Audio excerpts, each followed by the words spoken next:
Okay. So, good afternoon, everyone.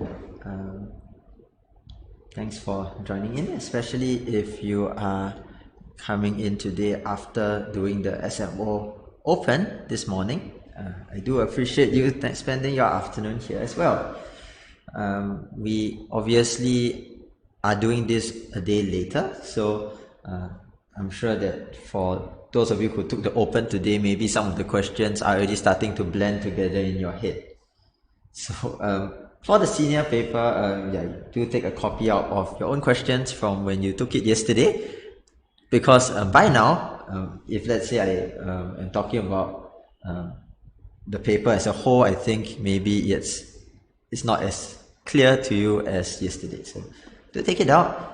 As I said, do invite your friends to join in if they've forgotten that it is today, and we are going to be starting right away.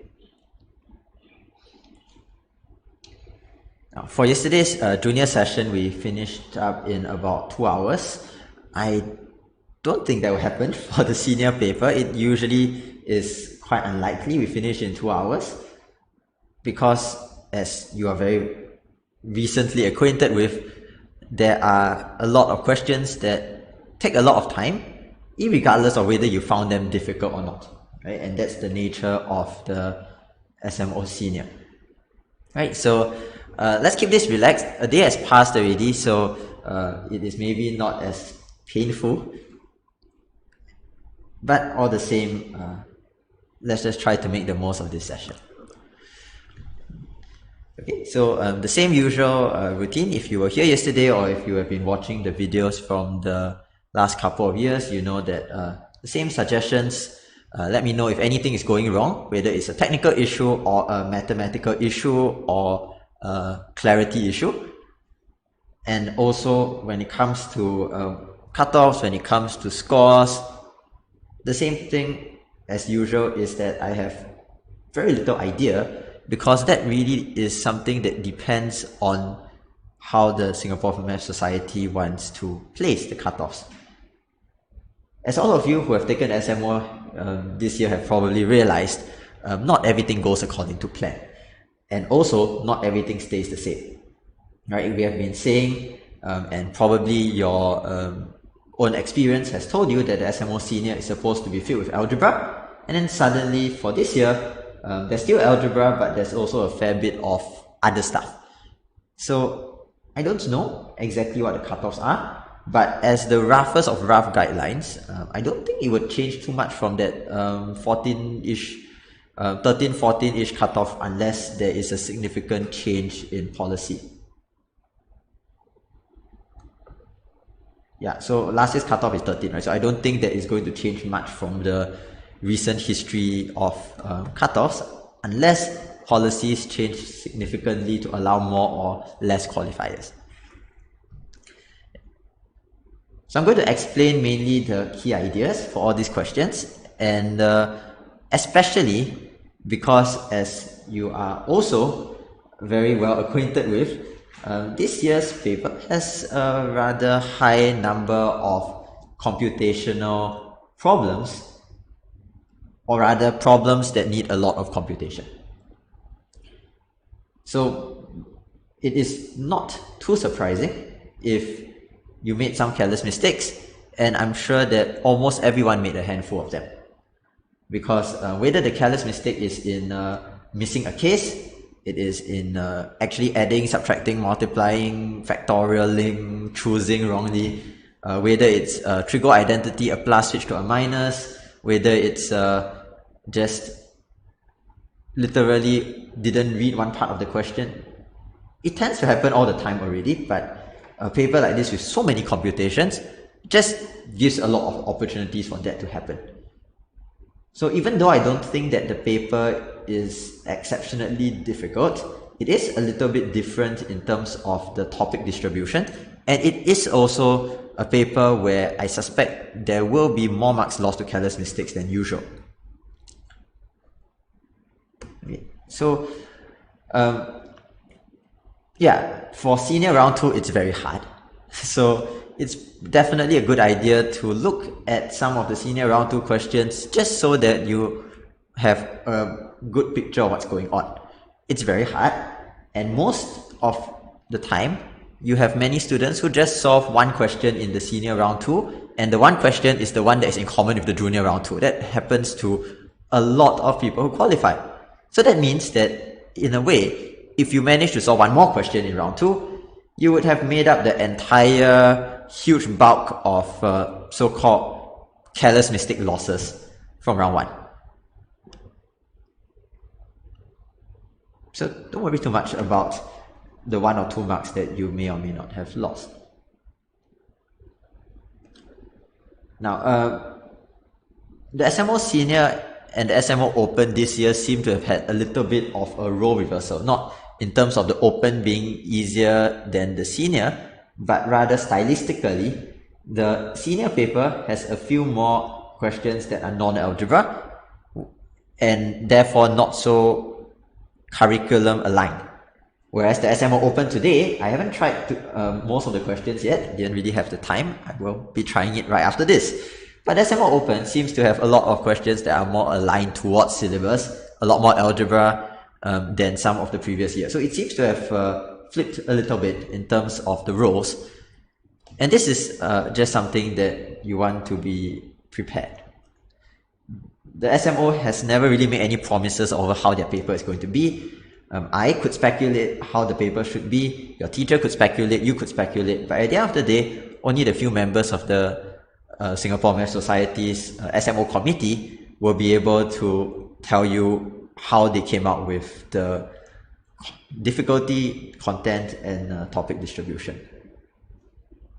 And I don't even know who that is, so it does rotate from year to year. Alright, so I think we have got many of the people who want to join in are already here. Now, for anyone else that you know wants to join but are not here, again, feel free to invite them in. Without further ado, let's begin. And I want to begin with just the comment that the senior paper is one that is definitely going to favor Sec 4s a lot more than Sec 3s.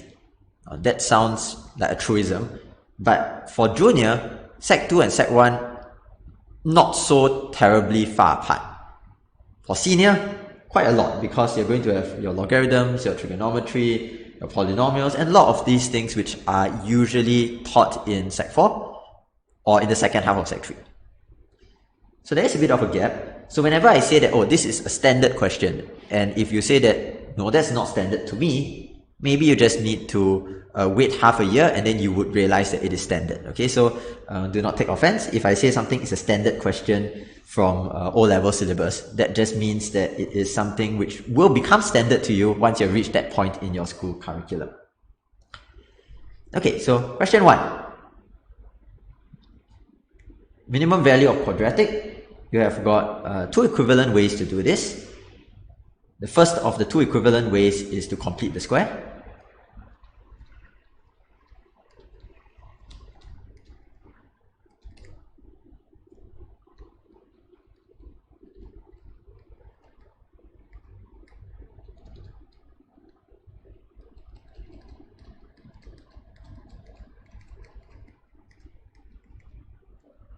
And what you get on the outside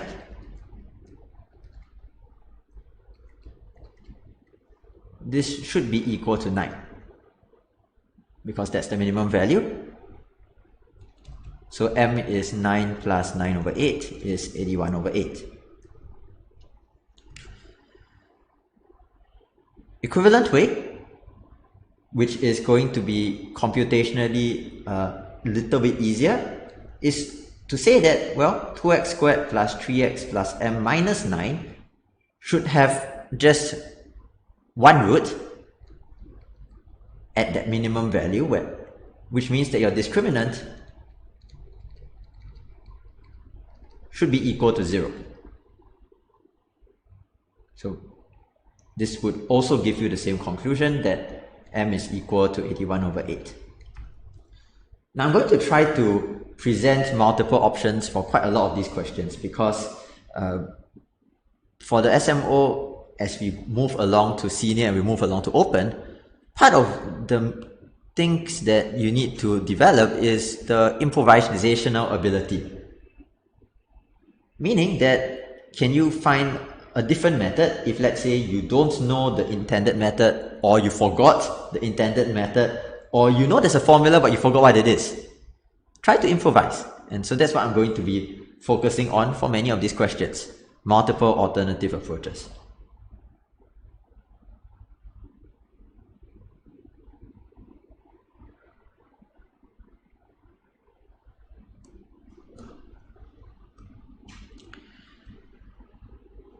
For example, again, if we have got question 2, which of the following is true, and your two values are sine 105 degrees and cosine 105 degrees? You have again got two options. One option is to use your R formula to simplify these. The other option is just to calculate both of them directly. So if you want to calculate them directly, that's of course fine. Just go with 45 plus 60. You can do 135 minus 30 or something like that.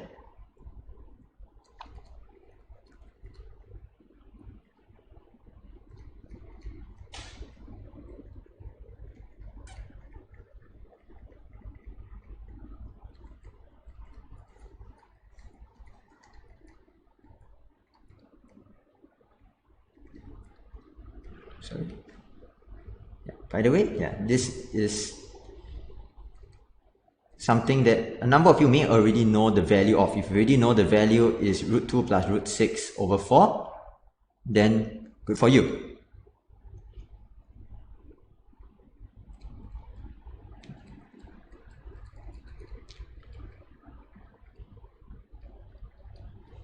So I'm just writing this out very slowly and carefully, but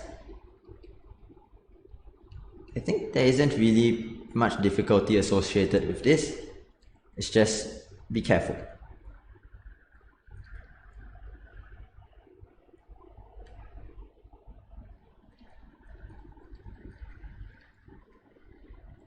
So you get root 2 minus root 6 over 4, and as a sanity check, this is the second quadrant, so it should have been negative.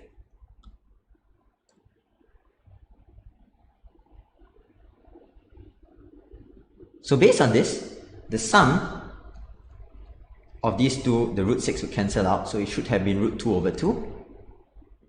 And if you take the difference of these two, the root 2 cancels out, and so you should get root 6 over 2. Now it does look like that's none of these options, but because of this very strange choice to make it written as root 3 over root 2, actually that is the value of root 6 over 2. So therefore, the answer is option B.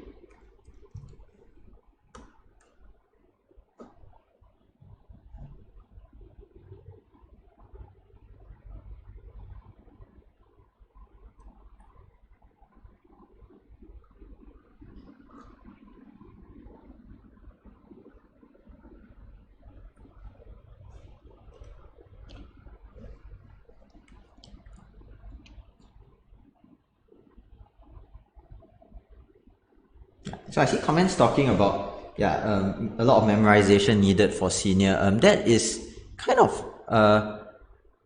yes and no, right? I would say that knowing all the formulas is necessary but not sufficient. Meaning that if you don't know a lot of these identities, like for trigo, for logarithms, and then your polynomial properties, let's say, you are almost just voluntarily giving up 10 marks. But if the only thing you know is all the standard formulas, you are just getting 10 marks. So it's not going to be sufficient, but it certainly is necessary. So remembering enough of the formulas and identities is pretty much a prerequisite, but it is not going to be sufficient in and of itself. Okay, so question 3.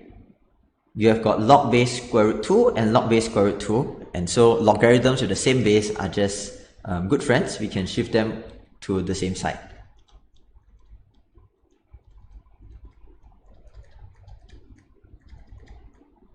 we can group this together into a single logarithm. So 10 cubed is 1000. So put them in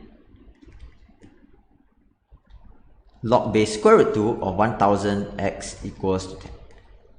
So 1000x is square root 2 to the power of 10. Square root 2 squared is 2, so this is 2 to the power of 5, which is 32.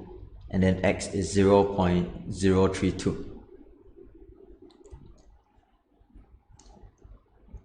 If it's up to me, I would probably just count the number of decimal places a couple of times to make sure that I didn't mess up, because that is the saddest way to get a question wrong.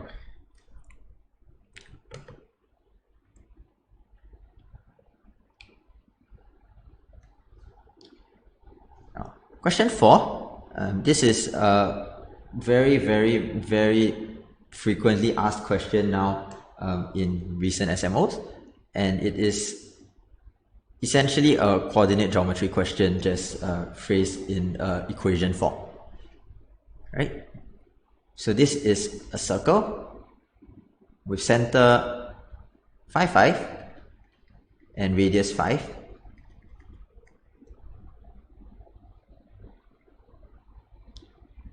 So you can draw this,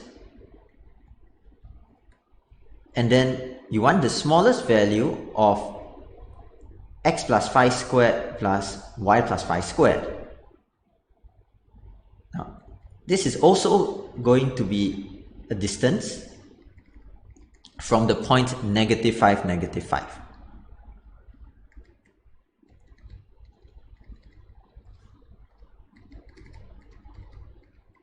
So it's the square of the distance from xy to -5, -5.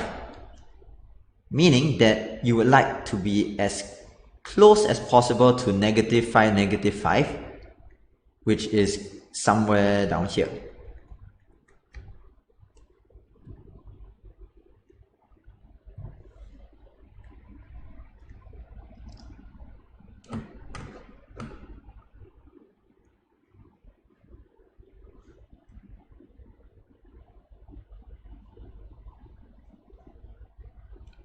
Okay, so you want the minimum distance. That means that you would actually take these points here, and so the radius is 5, the distance here is 10 square root 2, and so the shortest distance is 10 square root 2 minus 5 whole thing squared. Okay, so just expand this carefully. You should get the 225 minus 100 square root 2.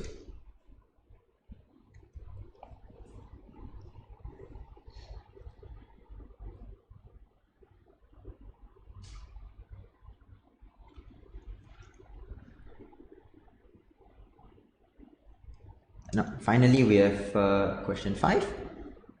Cosine 180 plus x is 4/5, find tangent 2x. Now, in the video on the senior crash course, which I published a few days before the SMO, I was just talking about how, we can treat Trigo like a MRT system, right? We can treat it as you just want to know which transitions are convenient, which things are sort of on the same line. So the easiest way to transition is that from cosine 180 plus x, I just go to cosine x, and then from cosine x, I go to tangent x, and then from tangent x, I go to tangent 2x. So this is a very clear path where each of these are pretty simple steps, as long as you remember the tangent 2x identity. That's the only place that things could potentially go wrong. Okay, so the first thing, 180 plus x, for both sine and cosine, on your unit circle, when you rotate by 180 degrees, you know that it is going to negate it. So cosine x goes back to -4/5, which is consistent with the second quadrant. Now, if cosine is 4/5, then we can use our identities or just draw our very favorite triangle. Our angle is here, adjacent by hypotenuse, and then this is 3, 4, 5. So opposite over adjacent should be 3/4.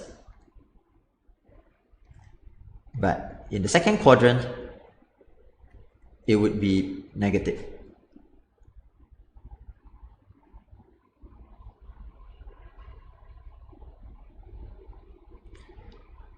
Now take note that if let's say you were considering the alternative path,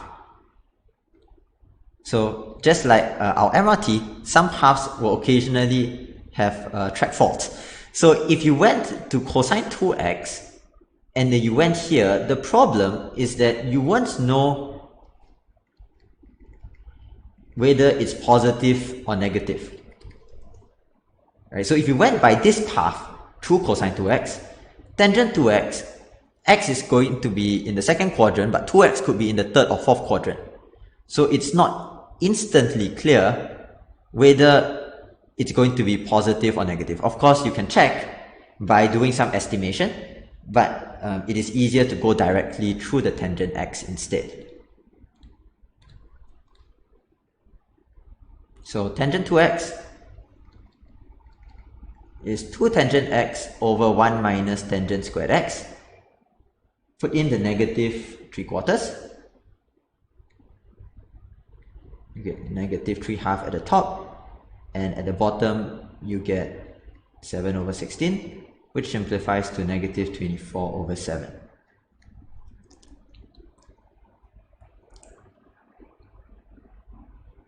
So my initial comment on the first 5 questions is that for any of you who are familiar with the, like I said, I'm going to just call it standard O-level content, these questions are very easy to get right and also very easy to get wrong.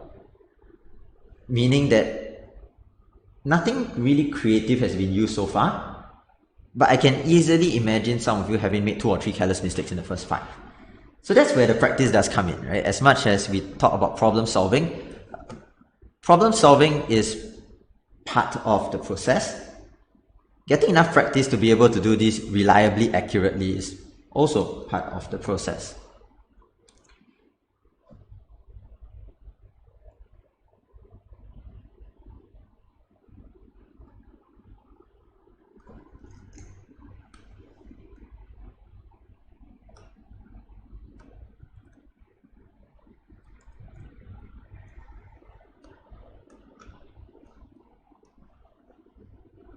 Okay, so let's now move on to the short answer section. We will probably take a break around question 9 or 10. So let's continue. Now, for question 6, there are once again 2 ways to do this. X squared plus 11x plus 3 has roots p and q. So one way to do this is just to use our good old-fashioned Vietas, which tells you that the sum of roots is negative 11 and product of roots is 3. Now, C, in this case, or rather negative C, would be the product of roots. So this is very straightforward. To expand and just put in the values. And so C is equal to 7.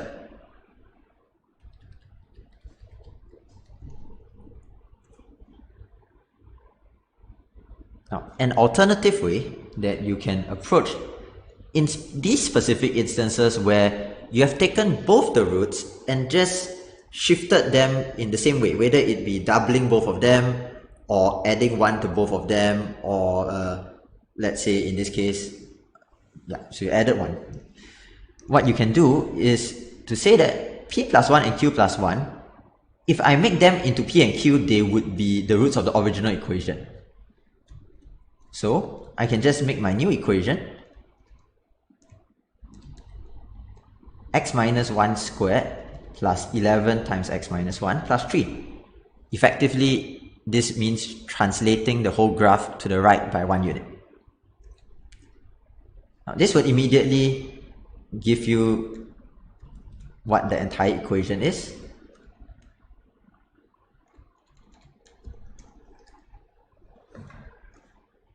So once again, it still gives you the answer 7.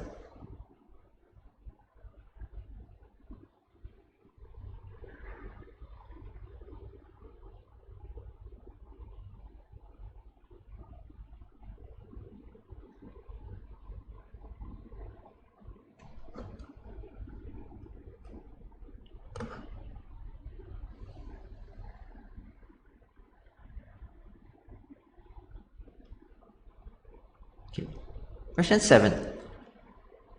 Now, this one's a pretty familiar looking idea as well if you've seen some of the old papers. I think this was from a junior 2008 or something. There was a similar question to this.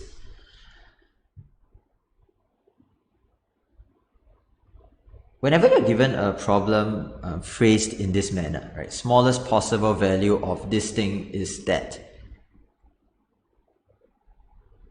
treat it as if they are just asking you what is the smallest possible value and just do that.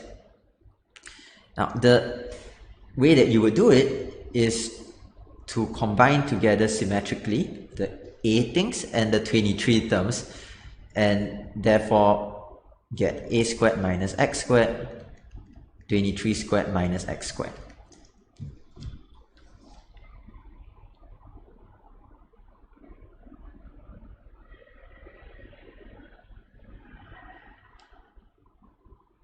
So we are told that the smallest possible value of this thing here is negative 48 squared.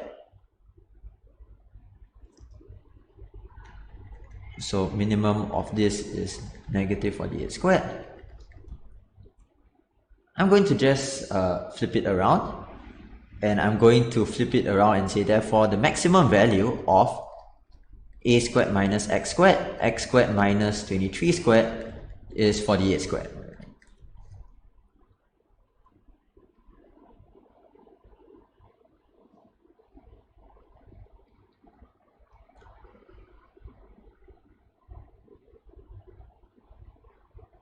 Now, I'm doing this because of my plan here, which is that I would like to use AMGM over here. So I will put back a square root on here.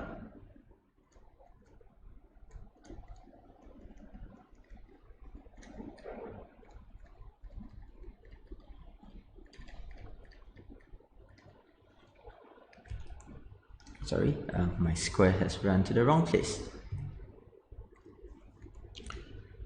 And I know that by AMGM, this expression here is going to be less than or equal to a squared minus 23 squared over 2. And equality can hold if x squared is at the average.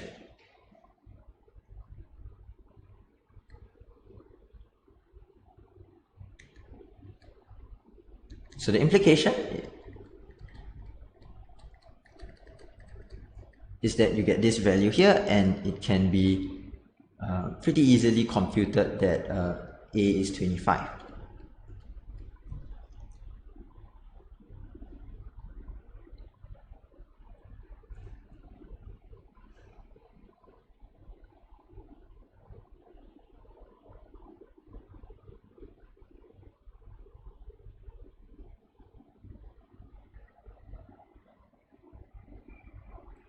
Now the alternative is that you could also just have completed the square on x squared here. It's going to be a bit more messy, but it would certainly work as well, because this is just a quadratic in terms of x squared.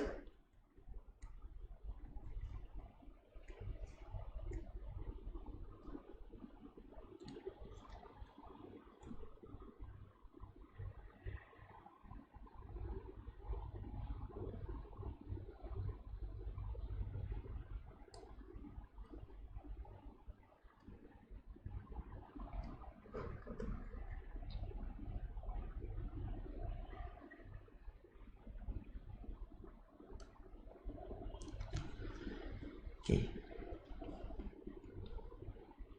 Question 8.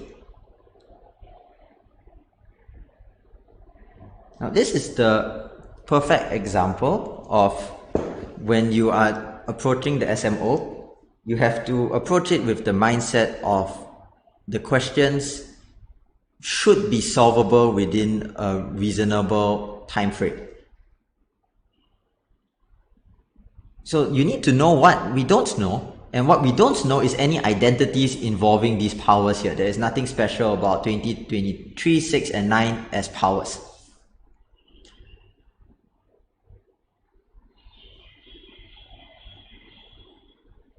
And so the first thing that I would try is just to try the smallest thing, right? The smallest positive odd integer greater than 1 that's a factor of this. Just try modulo 3. Just try dividing it by 3. This just gives you 1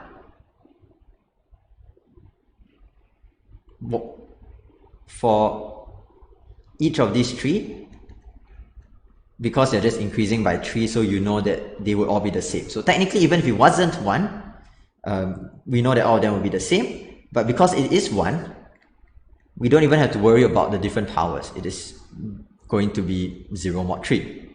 And so that implies that 3 is a factor, and we don't need to look anymore.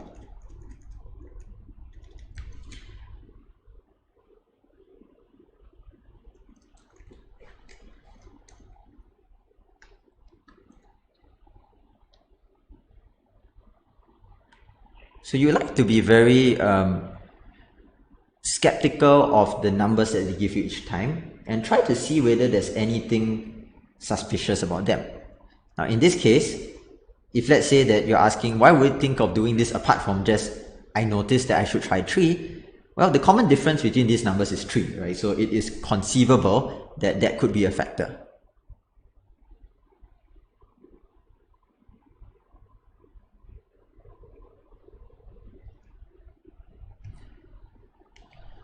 Now, question 9 is also a very classic question. It's been asked many times in the SMO and the AIME, almost with this exact number 7 and 9, to be honest. I was saying that we should be skeptical of numbers. So 64 is 8 squared, 7 is 8 minus 1, and 9 is 8 plus 1.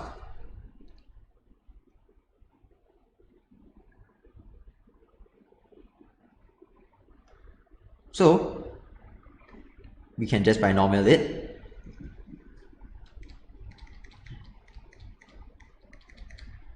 Because remember that we're going to continue this as the same team. The SMO can be a contest that has difficult questions, but it cannot be a contest that has difficult and tedious questions. It can have some difficult questions, some tedious questions, and maybe only 1 or 2 that are both, but most of them have to resolve quickly. So you can see that this resolves pretty quickly, because when you expand it out, almost everything is going to be 8 squared and above. Right? You start here, and then let's say you have a whole bunch of stuff. We only really need the last 2 terms. So 2023, choose 1, 8 to the 1, and negative 1 to the 2022. Then negative 1 to the 2023.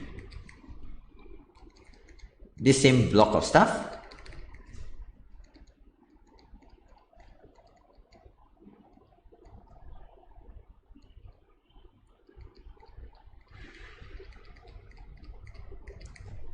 And all the terms in front have at least 8 squared or more.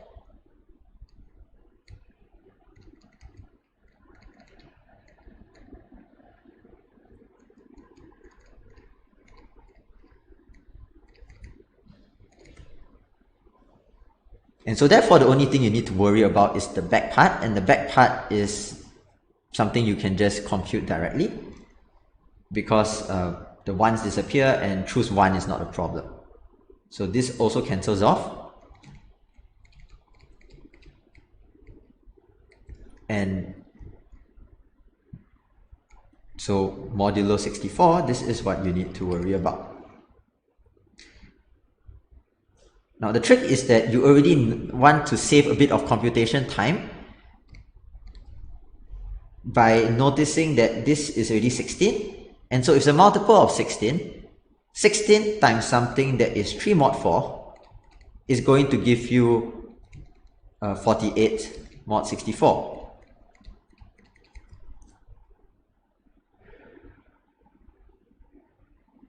Of course, there is nothing stopping you from just multiplying out and then dividing by 64, but this is just a little bit faster computationally.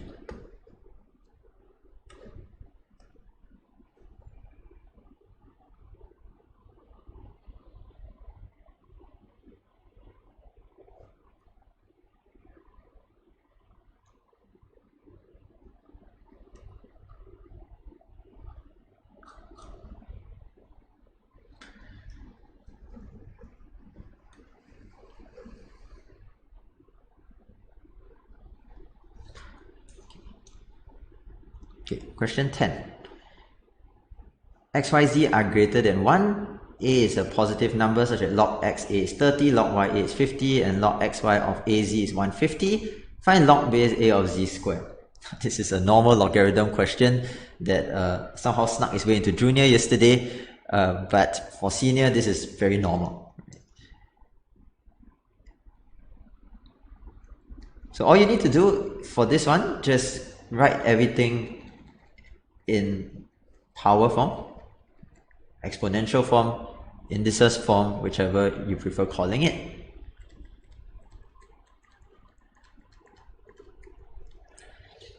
And then you check what you're supposed to find. Basically, you want to find log base a of z, means that how is a and z related. So you have to eliminate x and y, and you eliminate x and y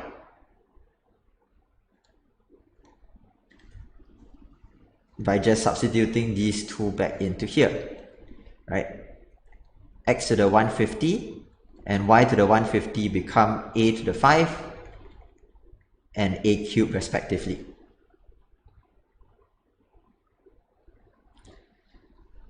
So therefore z is just a to the power of 7 when you divide back off by a. Log az is 7 and your answer is 7 squared.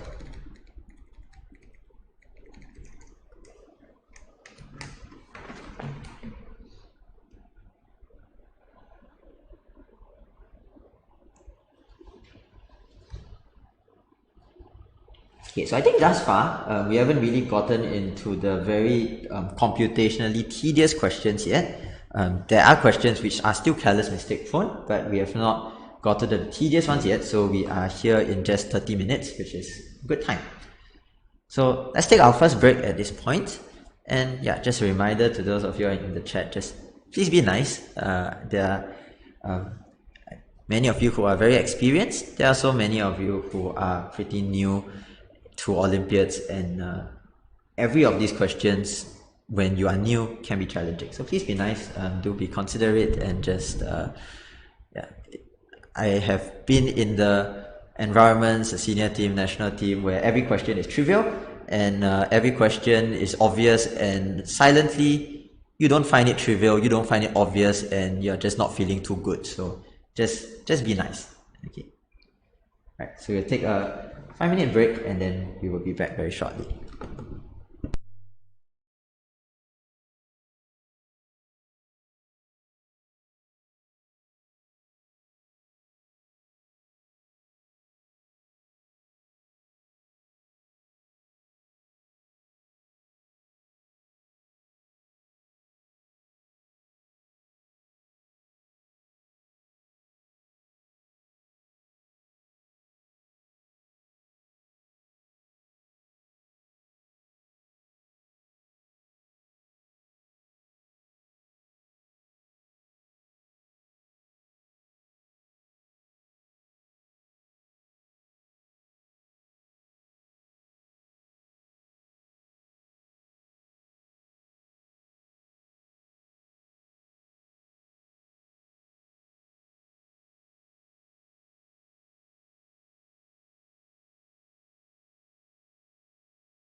I did see a couple of you mentioning about me doing a live solve. I have considered doing a live solve, but first of all, I don't think the Singapore Math Society is comfortable with me receiving the questions before the competition is over.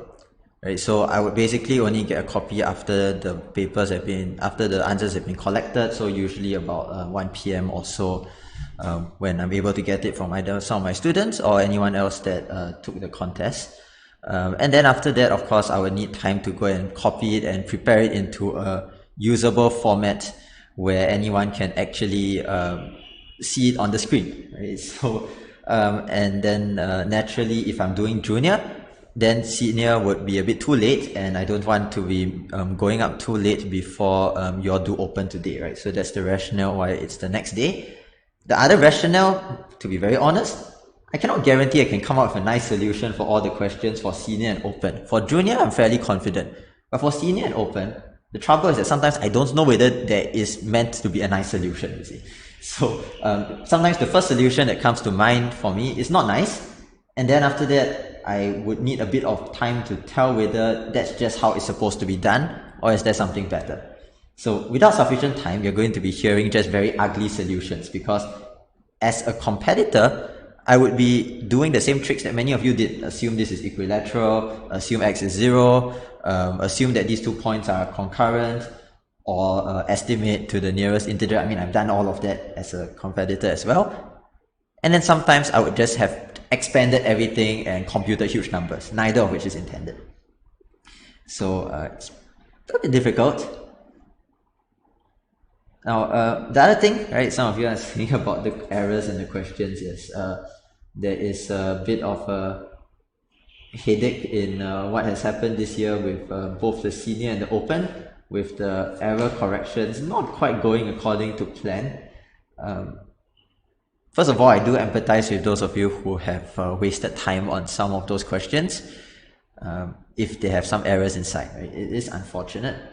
At the same time, I guess it's a bit inevitable that these things do happen. Right? Speaking as someone who sets questions, no matter how many times I vet it, I still do get some weird errors in my questions, whether it's typos or actually mathematical ones. So these things do happen, right? And I just want to say a word on behalf of the question setters as well. Alright, so let's continue on now with question 11.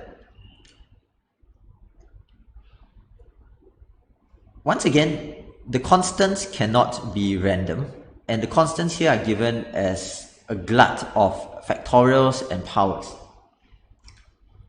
So there's a little bit of pattern recognition going on in a lot of these, which is very important when you are doing round 1 especially, which is that there must be a very simple explanation. What does this remind you of? Right? And the answer, hopefully, is that you see the factorials, 1 factorial, 9 factorial, 2 factorial, 8 factorial, 3 factorial, 7 factorial, that sort of reminds you of your truths, your binomial coefficients. And if you were to just do a slight aesthetic change to shift the 10 factorial inside, because this is power -1, so the 10 factorial can be shifted inside and you would still be being divided.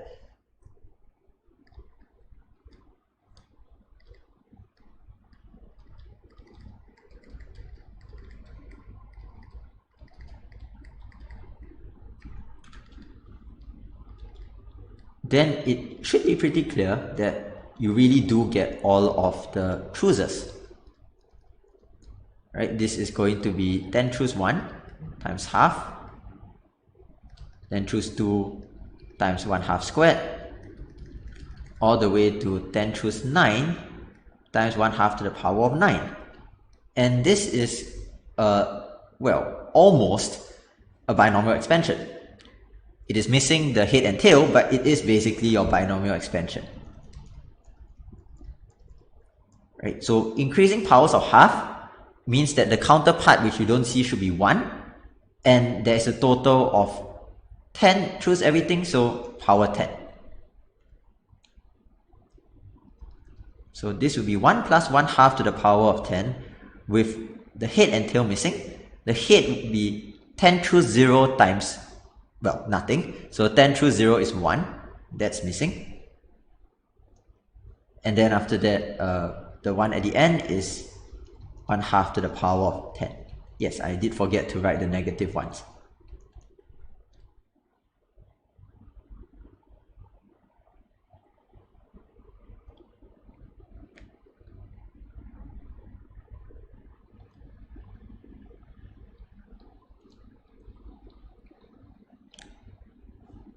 So this is not too bad, because it is also going to be some 10th powers and 10th powers. So I suspect that they will potentially simplify.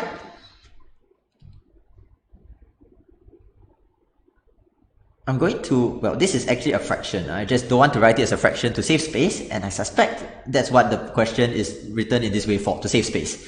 So I'm going to just multiply top and bottom, which you see as left and right, by 2 to the power of 10.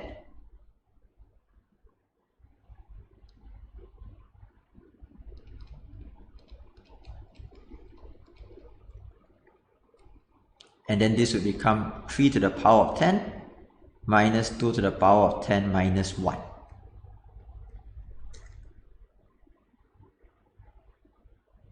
Okay, so now at this point, I think it's simplified enough that we can actually write it as a fraction. So I am now going to write it as a fraction using the remaining space that I have.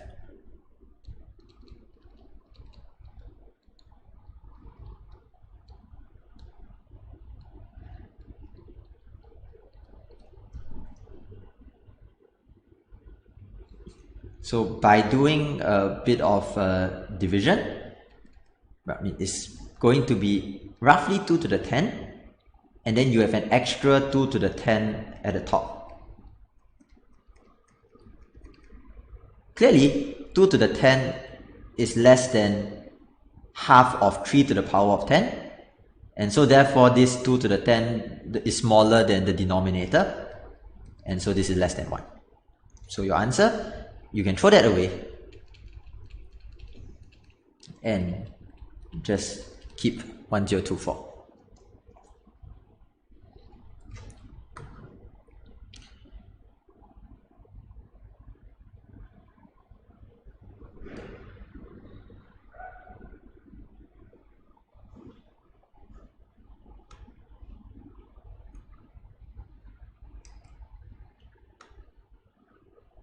Question 12. Now you notice there's quite a lot of number theory this year, right? Whenever you are doing the round 1, it is very important to pay attention to every time when it changes back to positive integers. Because for senior, there's a lot of algebra, right? It's a bit less, but there's still quite a lot. So sometimes you just hit an equation and then you think that, okay, I'm just supposed to eliminate stuff here and there, which may not actually be the point. Now here, you can resolve this pretty easily if you just try to factorize it, which makes sense seeing as we are working in positive integers. Sorry, this is not xy, this is yz.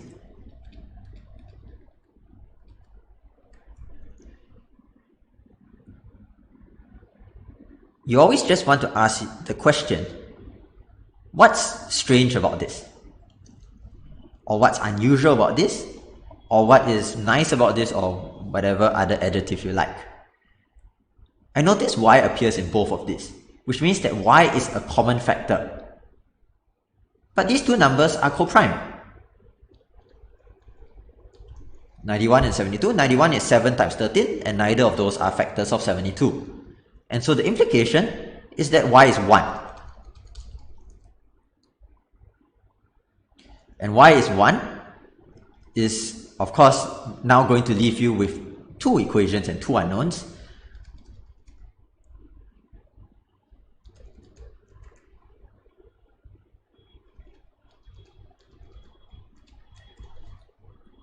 You can solve this just normally, or you can solve this by continuing to use the factorization,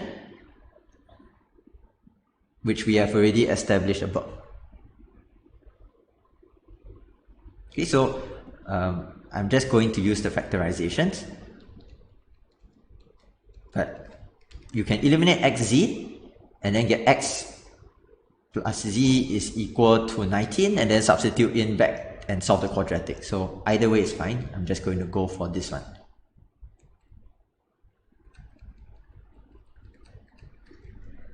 Okay, so 91 is just only 7 times 13. And so you just check the factors and you will realize that xz has two cases. X is 7, z is 12, or x is 13 and z is 6. Okay, and out of these two, xz gets a bigger value at the first one as compared to the second one.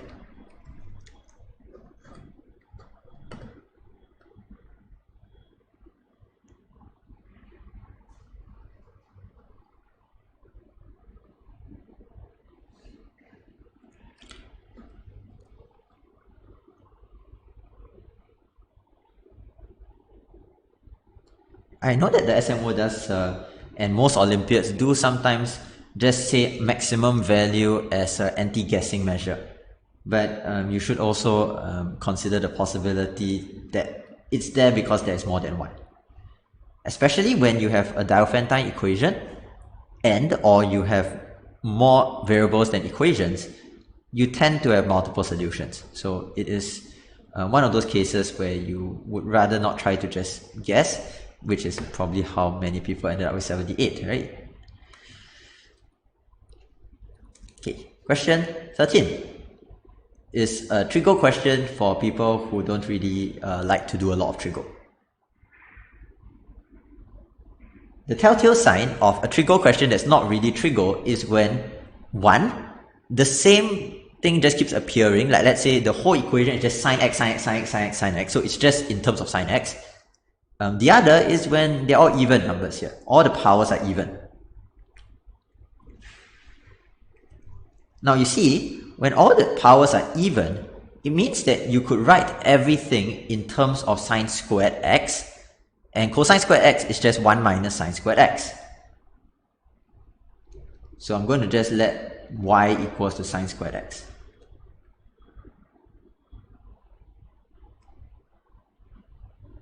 And 1 minus y will be cosine squared x, and then when I need fourth powers, I'm just going to square those.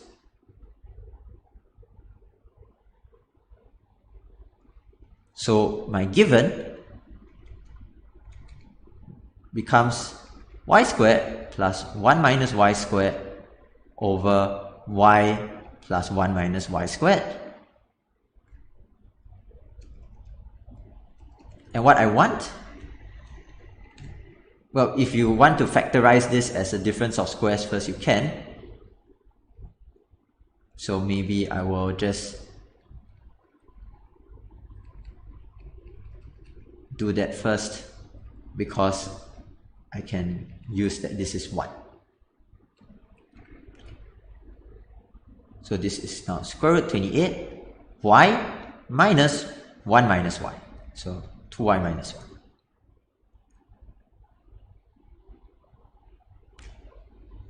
You see on the left that all you have got is a quadratic equation. You see on the right that they have given you a square root 28 in order to make the final answer an integer. So probably we don't need to do anything smarter than just cross multiply, solve the quadratic, use the quadratic formula, and then throw it back in again. So let's just do that.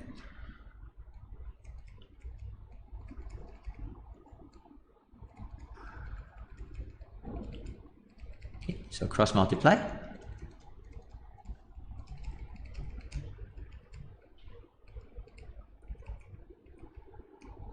Group everything on the left.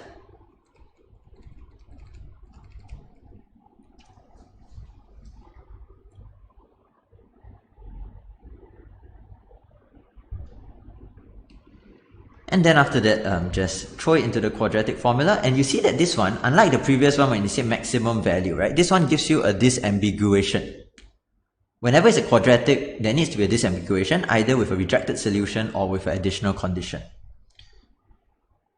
So y is 14 plus or minus the square root of 28 over 28, and you can see that the greater than half means that you reject the negative case and just use the plus.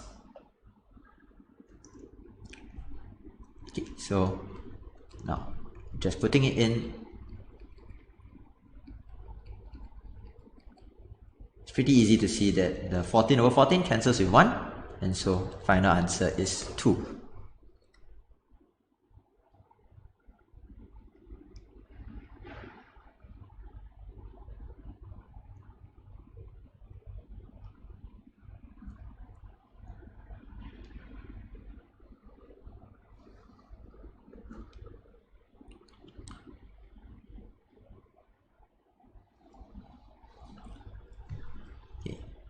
Question 14. Now, the rule of thumb for sequence questions is that even in round 2, please calculate the next 5 or 6 terms as long as they are not too huge. Because if you don't calculate the next 5 or 6 terms, you won't even know where to start looking. Means that, is it just going to become quadratic? Is it just going to become linear? Is it just going to repeat? Is it going to be eventually constant? Is it going to be eventually 0? Well, I mean, by checking the next few terms, it allows you to have a sense of what's happening. So whenever I see a sequence question, unless they have basically written the sequence for me, okay, the sequence is 1, 3, 5, 7, 9. Unless they write that for me, I'm always going to just write the next few terms. Okay, so let's just do that. Now, the sequence is defined as take the previous term plus 1 and divide by the term before that. So, for example, the next one is 7 plus 1, which is 8 over 5. Then, 8 over 5 plus 1, so 13 over 5 over 7, so 13 over 35. Then, 13 over 35 plus 1 is 48 over 35. 48 over 35 divided by 8 over 5 is 6 over 7. Now, I'm going to be honest, I'm sure that there are some of you that just stopped here and said, what kind of sequence is this, and then moved on to the next question, right? I'm sure that happened to at least some person. The reason why you shouldn't do that is that the only chance you have at this answer being nice is that these fractions don't actually go out of control. And if you just did one more, you would realize that you plus 1 to this, 13 over 7 divided by 13 over 35 is 5. And then after that, 5 plus 1, 6 over 7 is 7. And this is actually just a period 5 sequence.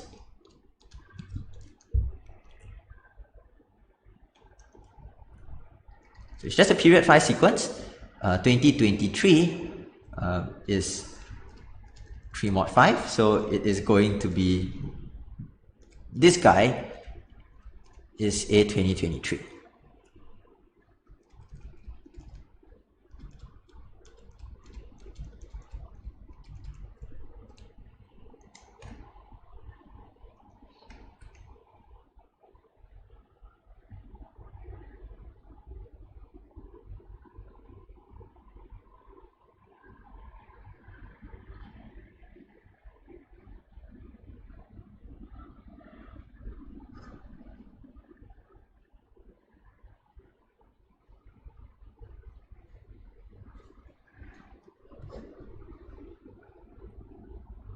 Okay, question 15.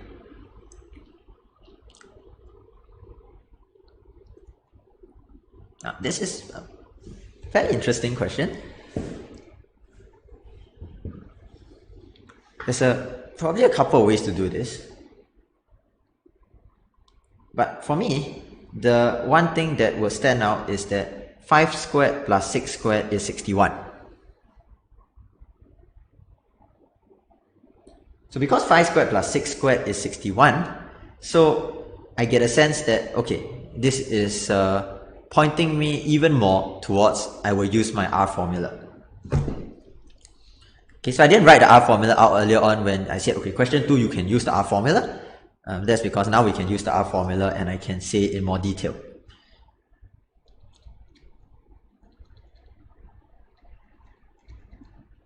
So your R formula, just to give a quick explanation of what it is that you want to combine them into a single constant times a sine, or constant times a cosine. I usually prefer to use a sine. And the R in R formula stands for range. And it will be equal to the square root of 5 squared plus 6 squared, which is why I said the R formula is going to be tempting for me to use. Now, in case you have forgotten / you have not seen before, where or what order do you divide in to get your alpha, and is that the sine, the cosine, or the tangent? It's not that difficult actually to see what's going on if you just now divide over the square root of 61.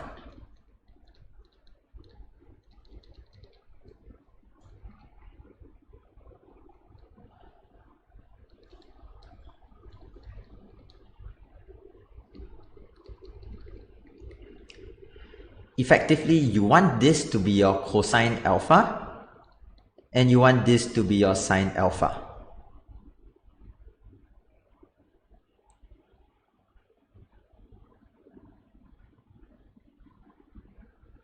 Okay, so I'm not going to actually write anything in, I'm just going to leave it as here, right? So alpha is such that sine alpha is equal to 5 over root 61, and cosine alpha is equal to 6 over root 61.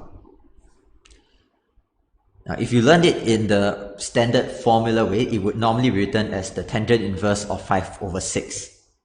And it's true, of course, that tangent would be sine over cosine, which is 5 over 6. But I'm sure that many of you can imagine that the sine and cosine values here are going to be more helpful.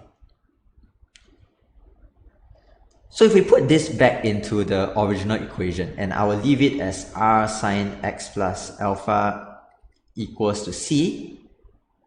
Now imagine solving this where you knew c, you know r, and you know alpha, all of this. Let's say you have a calculator in front of you.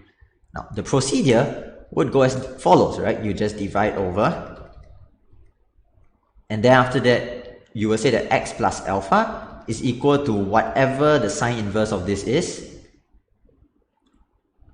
Now it's between 0 and pi, first two quadrants. So if this is your principal angle, then your second quadrant angle is just pi minus this.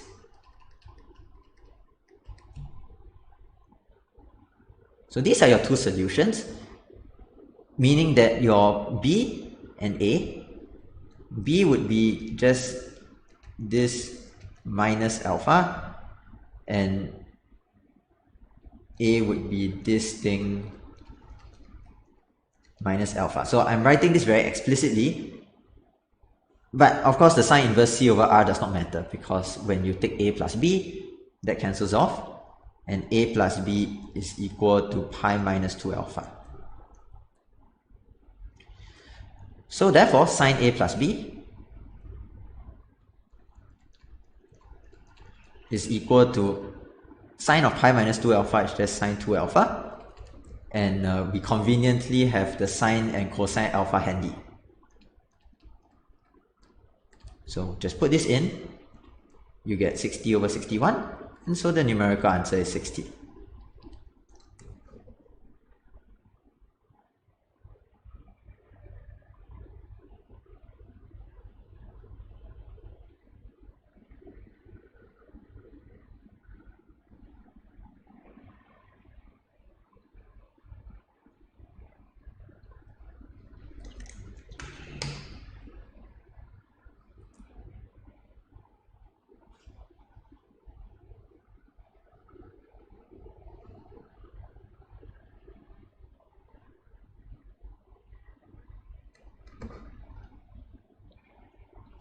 Question 16.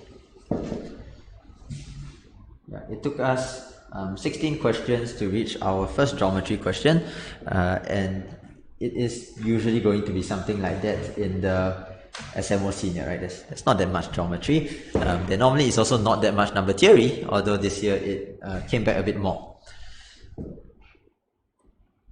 So CE is a tangent, AD is a diameter. All of this is really extremely nice. Right? The fact that it's a diameter and a tangent just gives you a right angle. You asked for tangent of CAE, given that AB over AC and AF over AE are as written, so you have got a pair of ratios. So I'll just write it as 16 to 25 and 49 to 25. Very, very, very clearly not to scale.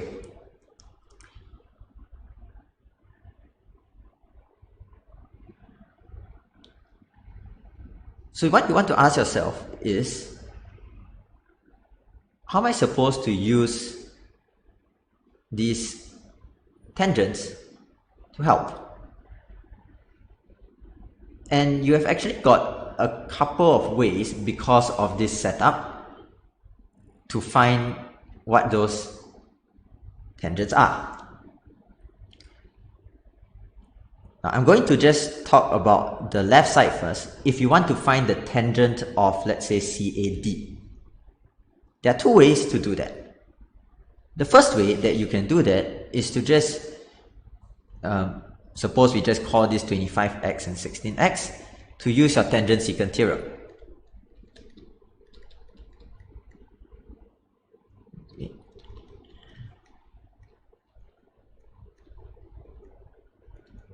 And so this would give you 5x root 41.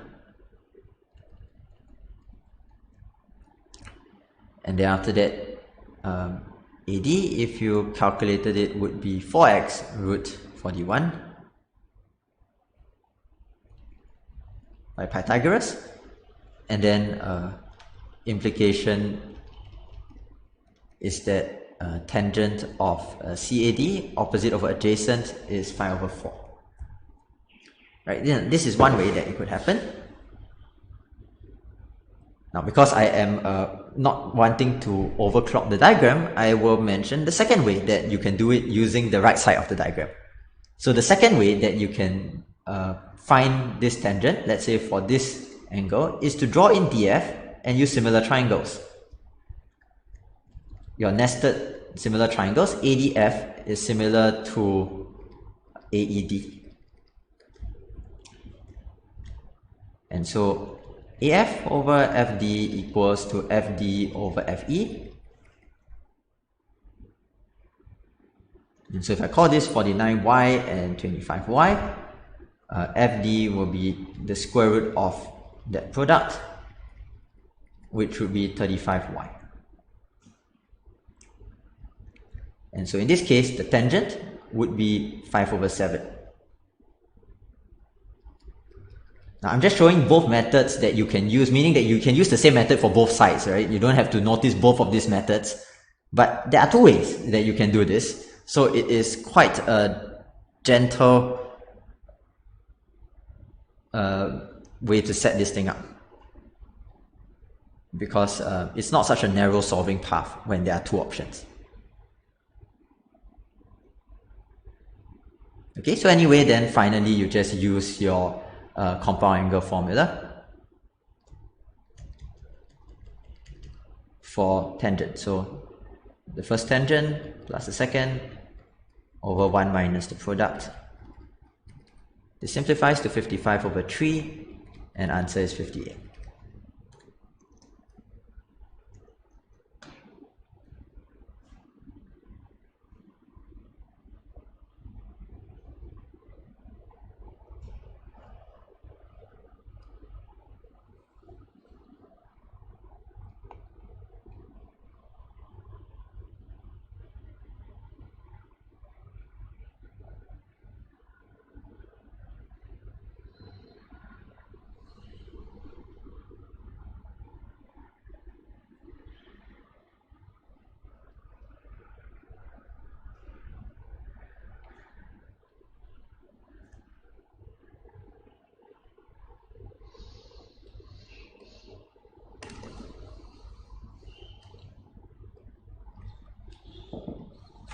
Okay, I think we will do up to question 17 here before taking our next break.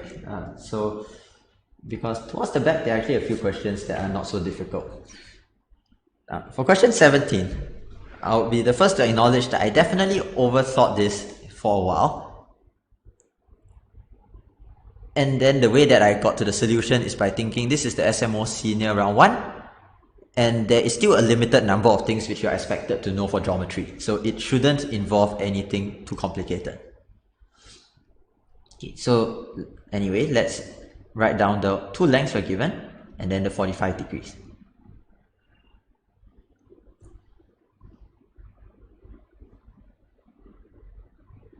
Now, the 45 degrees has to be significant, and that's the one that is the most difficult to use.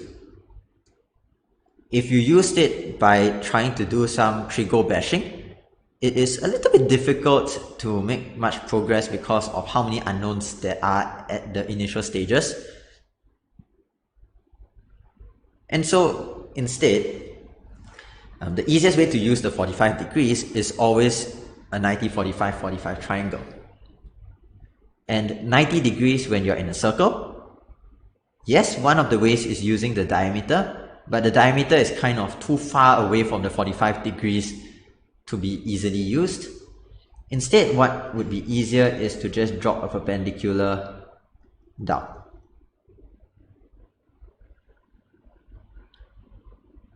So by dropping a perpendicular down, you are going to perpendicularly bisect MN. Let me just call this Q. So MQ would be equal to QN. Is 6 plus root 14.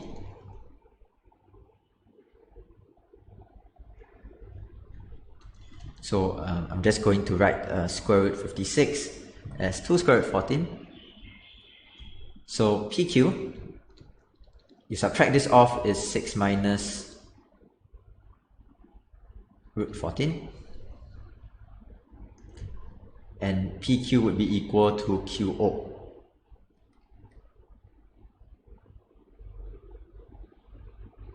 And that's all you need, right? Once you have QO, then you already will have the radius. Right? You can just use a right angle triangle and just Pythagoras straight away. So your radius is this 6 minus root 14 squared, and then 6 plus root 14 squared.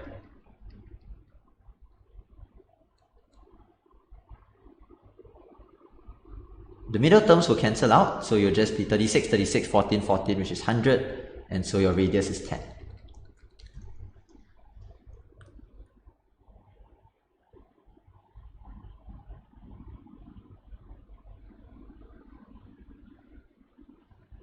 Now, a few of you are commenting on guessing as well. As you're approaching the round 2, of course, you can't numerically guess in round 2. But guessing is actually one of the most important parts of math. There's a reason why so many things are still called a conjecture. Conjecture literally means a guess. Right? That's what conjecture means. A guess, obviously, is a guess that some effort has been put in to check that it doesn't immediately fail. But it's a guess. Now, what I notice about the numbers is that if I wanted to guess, it looks like the radius is slightly less than 12. And then I notice that if you take this as square root 144, and 56, then 144 plus 56 is 200, right? So I suspected that there would be something like this is related to the radius squared. Now, of course, this is a guess, but by noticing special features of the constants, it can lead you to say, well, that had better be Pythagoras. Right? Since I think that it has something to do with that, let me use Pythagoras to try to get these squares to combine.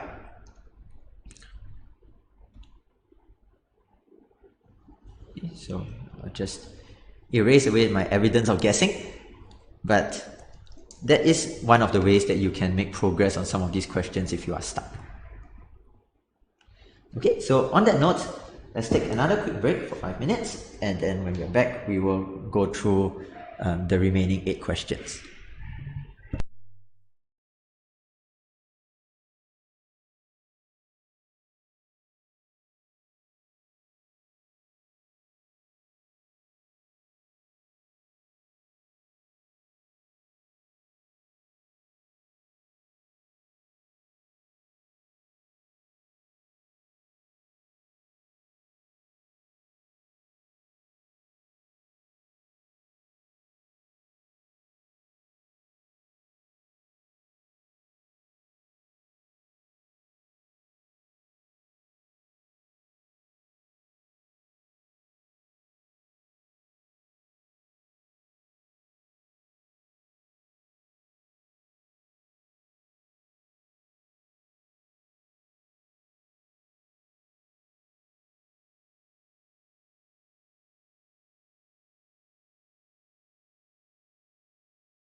Alright, we are heading into the home stretch of this paper.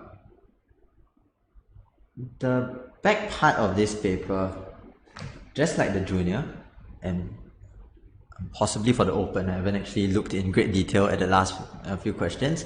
The back part of the paper still contains many solvable problems, right? And it is not true that the hardest ones are going to be always behind. So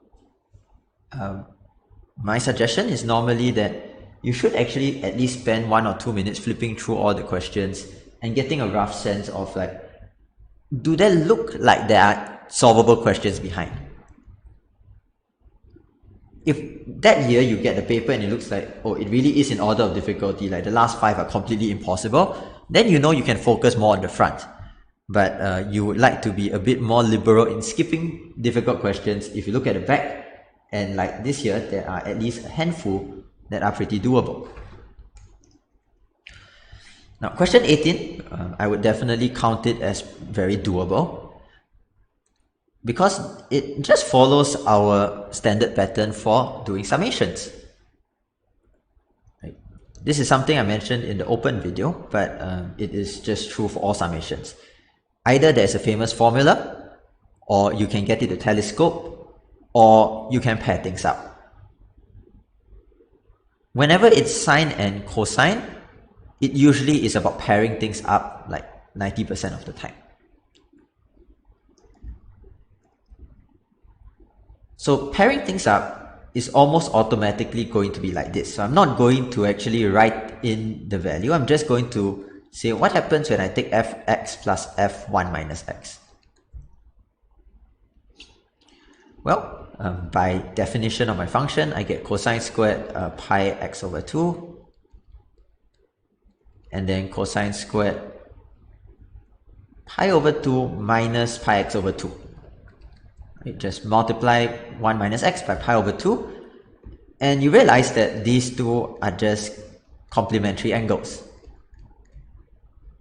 because pi over 2 is just a very mildly disguised version of 90 degrees, which is something that allows us to switch the cosine back to sine. So the word cosine actually tells you that cosine is sine of the complementary angle. That's where the word cosine comes from. So cosine of 90 minus this angle is just sine of that angle. It's actually in the name.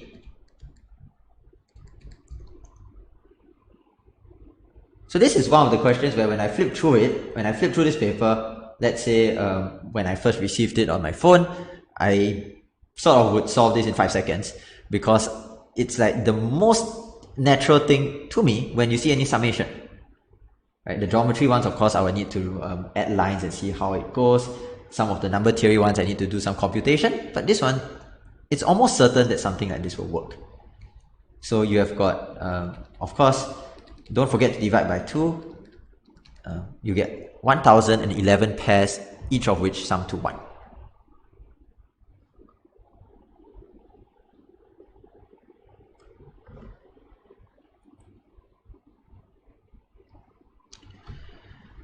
Question 19 is back to a number theory question again.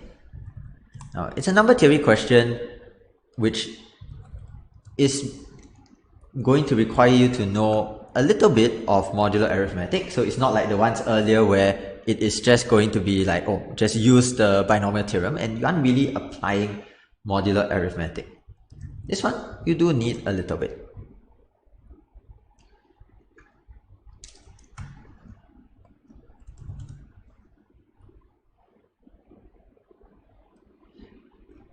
Because just by a quick check, if you were to keep writing this down until it repeats, it's going to take 84 steps.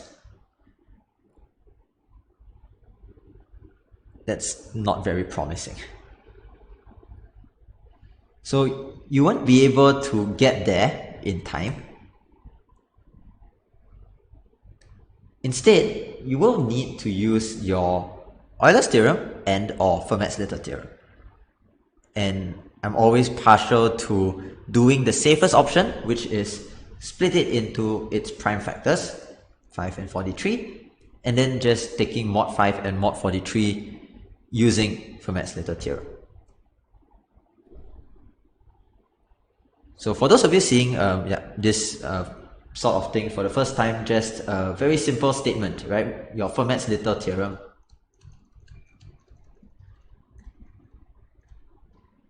is that a to the power of p minus 1 is congruent to 1 mod p as long as a is not divisible by p.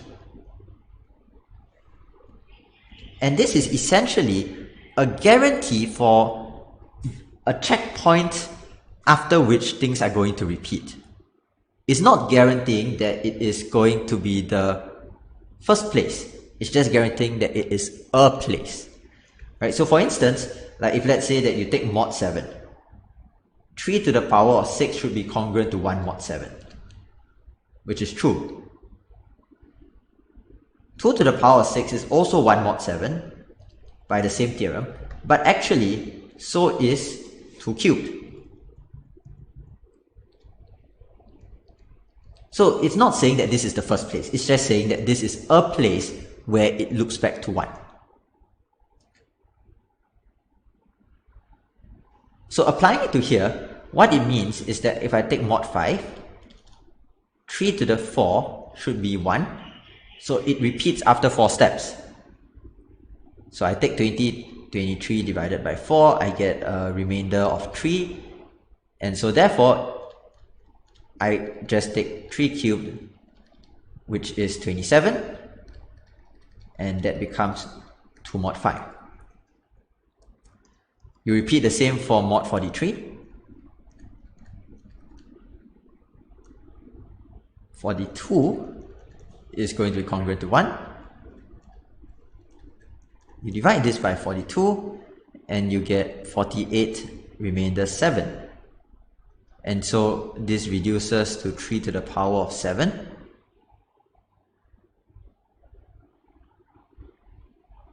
In doing this calculation, you don't have to actually calculate 3 to the 7 and then divide, but I think it's not that bad. So if you want to do it directly, you can.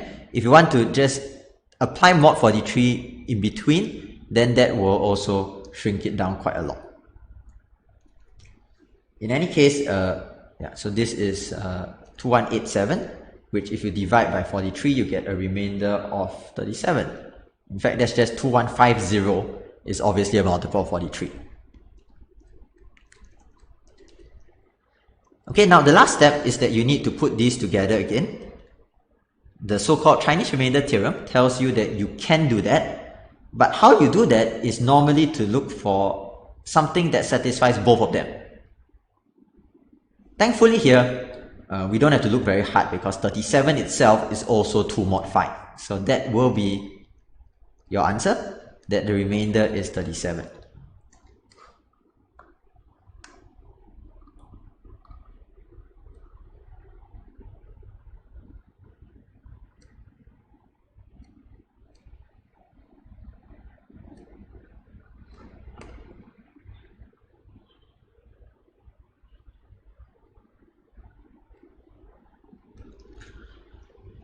Okay.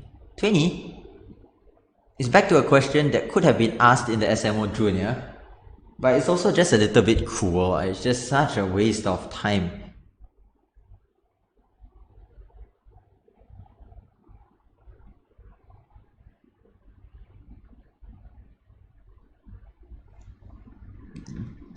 It is, of course, starting off as a sum of cubes identity. If we split it open as 64 million and 27, 64 is a cube, 27 is a cube, and the 6 zeros is 100 cubed. So it is a sum of cubes which you can factorize.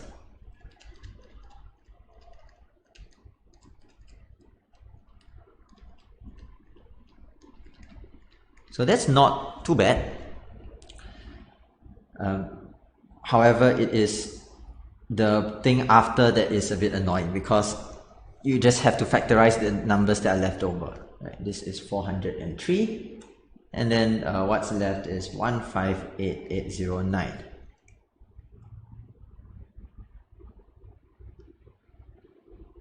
Yeah, unfortunately, I don't have a better suggestion. Right? I don't have say, okay, there is actually some way that you could have further factorized this. Just purely going on the identity, that's all we get. So we do need to factorize this. I don't really have a better suggestion than to just tell you the normal thing, which is in theory, you will need to go and check up to the square root, right? Check all the prime numbers up to the square root in order to verify that it actually is a prime or to find its factor.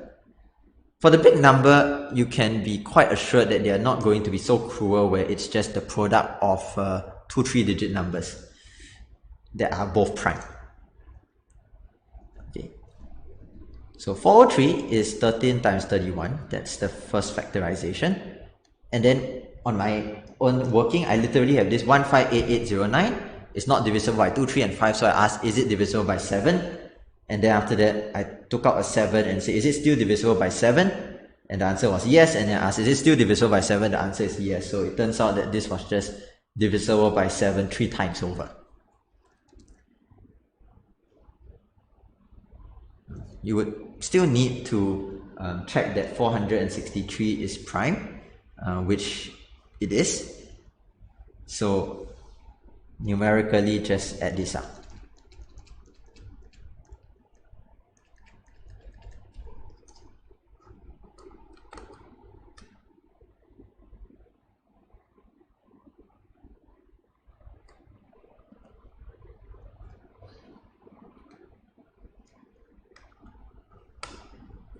Yeah, so we have the usual questions about the cutoffs, right? Cutoffs are basically going to depend, let's say, on how many questions can 10% of people solve, how many questions can 20% of people solve. Cutoffs do not depend on how many questions, let's say, the most prepared 2 or 3% of people can solve. So for those of you who have Olympiad training and have more, let's say, background on these non-curriculum based topics, this is not such a difficult paper because the number theory is not difficult number theory. The geometry is not difficult geometry. But if you're going just purely on, let's say, a majority of students who have not had extensive experience with Olympiads, then I would think that this is a bit more unusual. And so possibly you could find it a bit more difficult, right? You would find that, oh, this number theory stuff is new to me. I've never heard of Euler's theorem or Fermat's-Little theorem. I've never heard of, let's say, some of these kinds of manipulations before. And then, of course, the functional equations, which we are coming to as well. So with respect to the majority, I would tend to say that it's more difficult. But with respect to, let's say, the top 5% of you, I would say that this is actually not such a difficult paper. So it really depends on the range you're talking about. So if it's like for a silver kind of range or round 2 cutoff, it may not change much, but I could conceive that the bronze and honorable mention cutoffs could go down a bit. That's just my 2 cents worth, with absolutely no insider knowledge behind it. Okay. 21. Bunch of 2:1 ratios, and this is fully symmetric, which is good news. You have then got the shaded area is 2023. Effectively, you just need to find out what fraction of the whole thing is occupied by this shaded area. So in fact, this is an easier version of the last question of the junior yesterday, where we are using ratio of areas a lot. The same concept applies, which is that whenever you have got a ratio here, let's say A is to B, then it will apply to the bottom half, that the areas here are in the A is to B ratio. It would apply to also the top half is in the A is to B ratio, because the whole thing on the left and the whole thing on the right are also in the A is to B ratio. So that is the main thing that we're going to use for this question. To start off, I will just want to chop the quadrilaterals And I will do everything symmetrically because this is equilateral and also 2:1 on all sides. So it's perfectly symmetric. I sort of get buy one, get two free on anything that I do.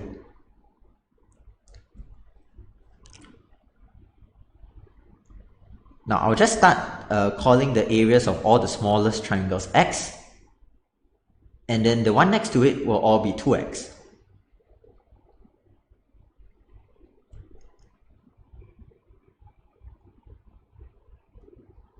Now the key thing that you need to observe based on the pattern that we just drew on the left is that if we now look at this triangle, or symmetrically one of them, it would correspond to this even as this triangle here corresponds to this. So 2:1 is going to apply to those two areas as well. So since the one on the right is 3x in total, the one on the left should be 6x in total, and so therefore x and 2x, this is 3x. And you see now that x plus 2x is 3x, so it tells you that actually by doing this, you have got yourself equal lengths. And I mean, by symmetry, I can just label all of them as equal. More importantly, I can just also say that the area of this equilateral triangle in the middle is also 3x. So total area, if you add up all of this, is 21x. So 21x is 7 times of the middle area.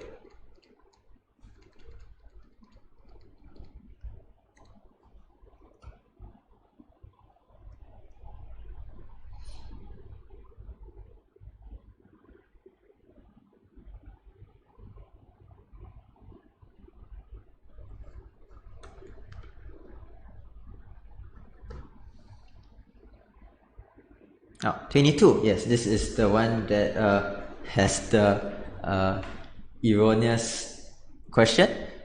Again, I do empathize with those of you who got a late correction or no correction at all for this question, or incomplete correction because there was a bit of a mishap on this, right? The question itself, though, if you got the correction, the wrong question should kind of give you a hint as well, right? And the wrong question is a hint that actually the general case can also be solved because of the fact that they wrote mn and 2k plus 1 originally by accident. I'm not sure how that actually happened, that it was overlooked, but certainly it is not that surprising that you look at this from the original question. It should be generalizable. So if you take the strings of ones and zeros, strings of ones and zeros must alternate, because if you have a string of ones and another string of ones, that's just one string of ones.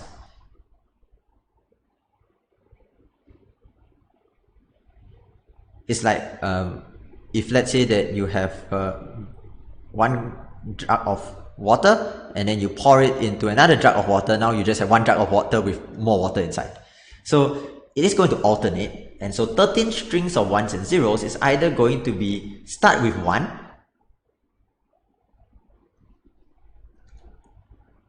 so 7 1 strings, 6 0 strings, or vice versa,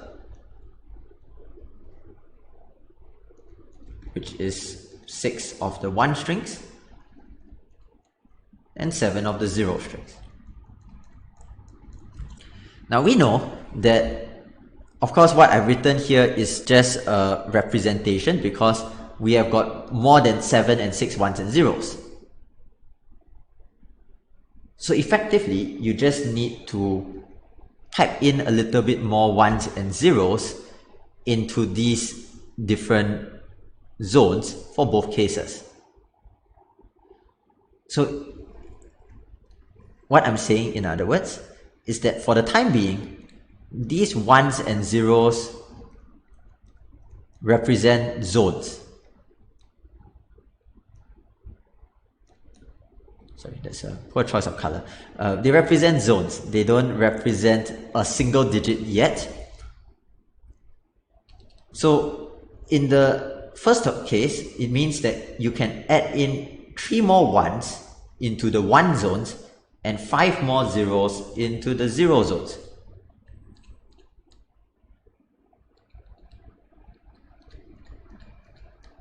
And for the second case, it means that you can add in 4 more 1s and 4 more zeros. Now, the number of ways to do that is our very familiar question on partitions, slash balls and boxes, slash stars and bars, and whatever other name you know it as. Now, I like to refer to it as a partitions approach because that is the literal thing that you are doing. If you want to put in 3 objects into 7 zones,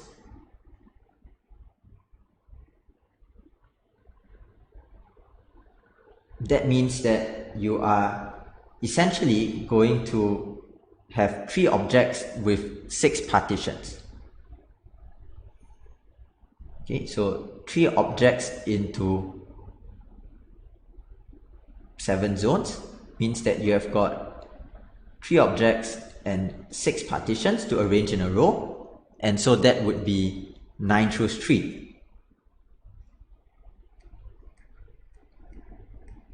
And we just repeat for all of this. So you have 5 objects into 6 zones, means 5 objects and 5 partitions.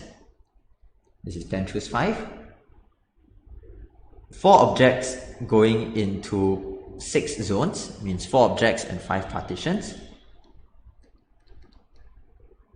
And then 4 objects into 7 zones means 4 objects and 6 partitions. Now this is the latest in the unfortunate series of annoying calculations that need to be done. So 9 choose 3 times 10 choose 5 is 84 and 252. Then 9 choose 4 and 10 choose 4 is 126 times 210. So I'll just give you the final answer. If I were you, I would probably check through this a couple of times just to make sure I haven't calculated anything wrongly.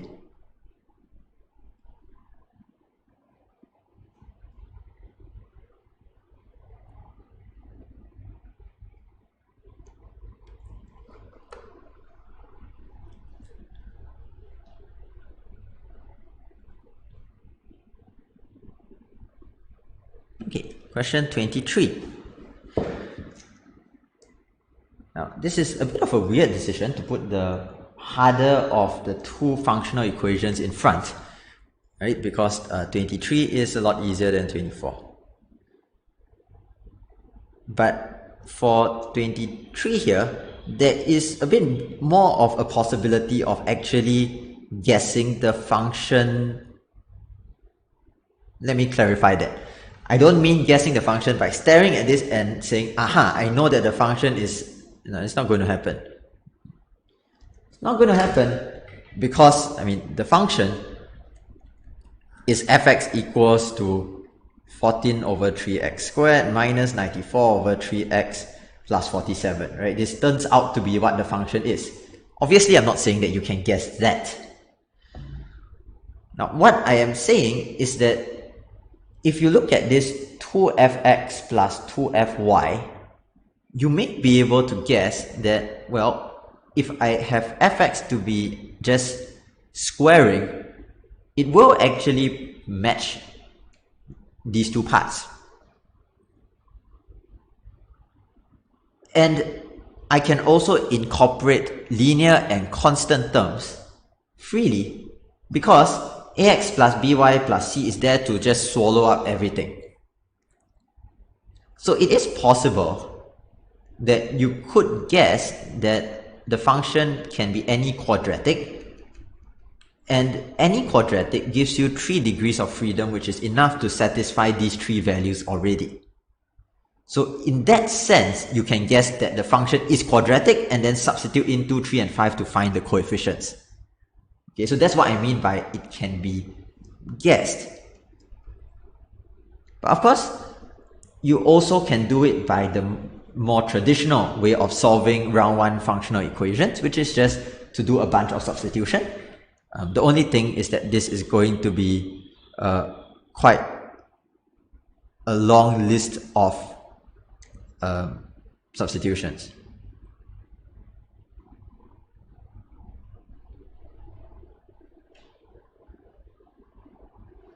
So this is definitely very much of a longer list of substitutions. So it's not an easy question, but I'm just pointing out the guess that you could make. You don't have to just guess an answer. You can also guess function types, which will be useful for round 2 functional equations as well. Now I'm just going to go through a list of substitutions, right? So the first substitution that can at least clear one thing is to put in y equals to 0. Now y equals to 0, most of it will disappear except for 2f0 plus ax plus c. Now this is for any value of x, because I haven't put in x yet. So if this is for any value of x, then a had better be 0, because 2f0 is constant and c is constant. So how can x be allowed to change? So a must be 0 and c is negative 2f of 0, whatever that is. Okay, so that's your first substitution.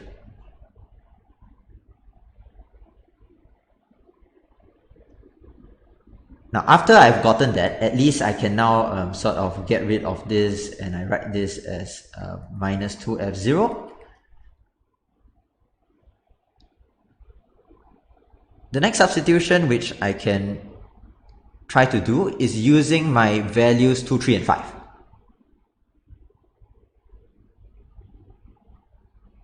This is not extremely strict, but I know that 2 plus 3 is 5, right? So I can do x equals to 3, y equals to 2.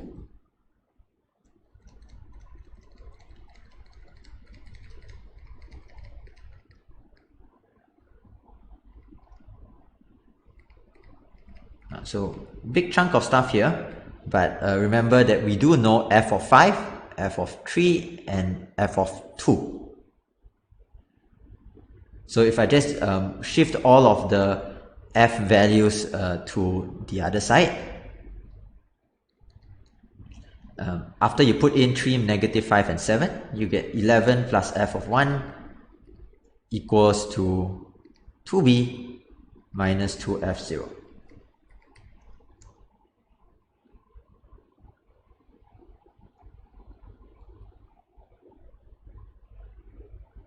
Then I'll do this again with just 2 and 1, because 2 plus 1 is 3 and 1 appears down here.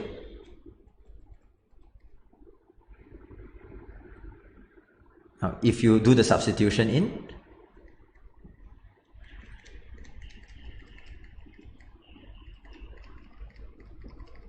it's a bit boring to write, right? So this definitely is a relatively time-consuming kind of question. If you do all of that, you do get something relatively nice, which is that after the computation, you get pretty much the same 11 again showing up.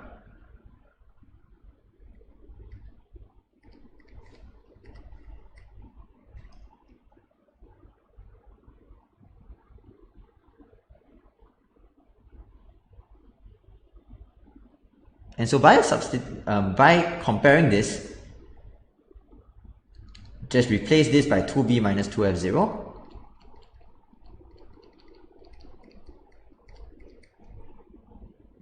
Then you get b is equal to 4 over 3f0.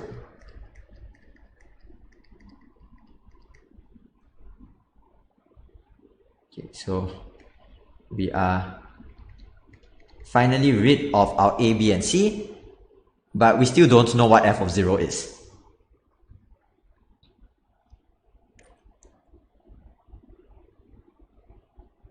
So one final thing is that I can now put in just 1 and 1.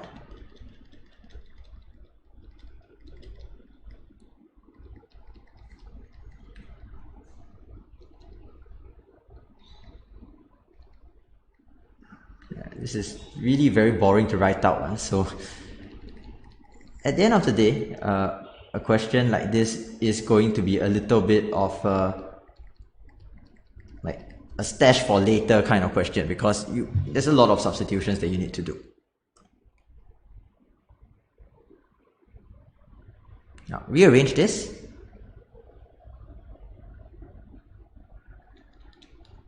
And you get 4f1 equals to 3 plus 5 over 3 f0, which finally allows us to get our 0 and 1, f of 0 and f of 1, right? Because over here 11 plus f1 equals to 2b minus 2f0, b is 4/3 f0. So after all this long time, my goodness, we have found f0 and f1.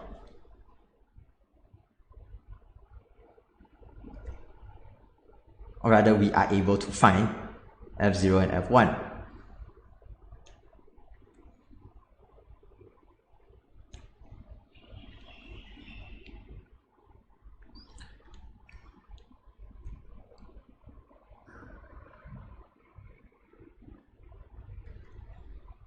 So let me give you the value. F of 0 would be equal to 47, and f of 1 would be equal to 61 over 3.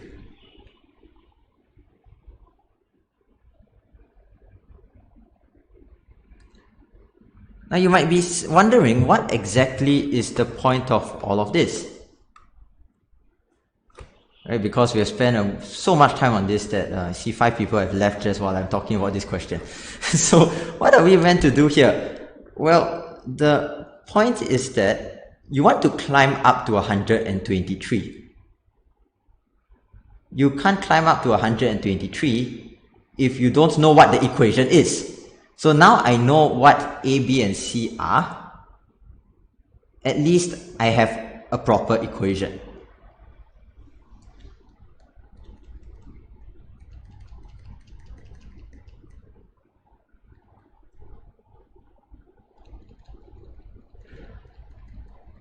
Right, so there's nothing here. 4/3 f0 is 188 over 3y, and then minus 94.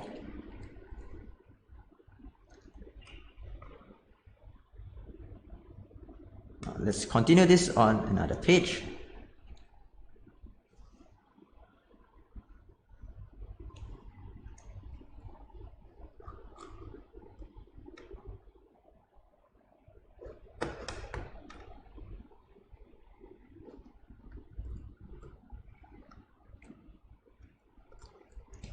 Where we have got our values.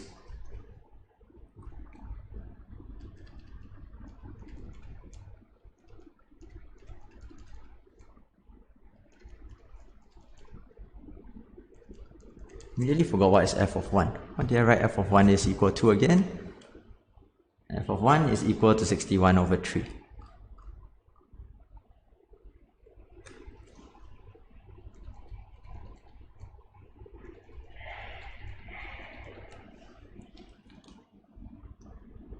So basically, you now have the ability to just set up a recurrence in order to get through all your numbers. I have no idea why they wanted to go all the way to 123, to be honest, but maybe it's just like the ultimate guess-proving question, right? This one, how do you possibly guess it without at least figuring out that it's a quadratic? So with the benefit of knowing that f of 1 is 61 over 3, you can now let y equals to 1.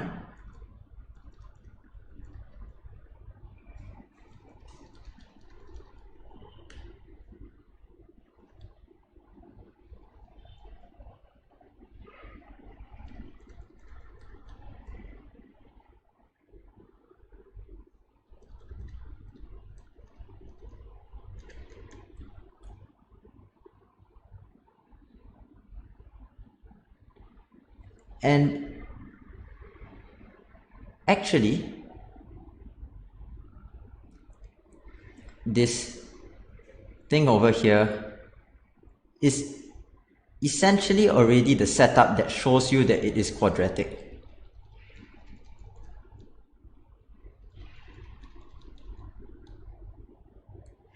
Okay, so let me just make sure I don't say anything that is numerically wrong after all that effort.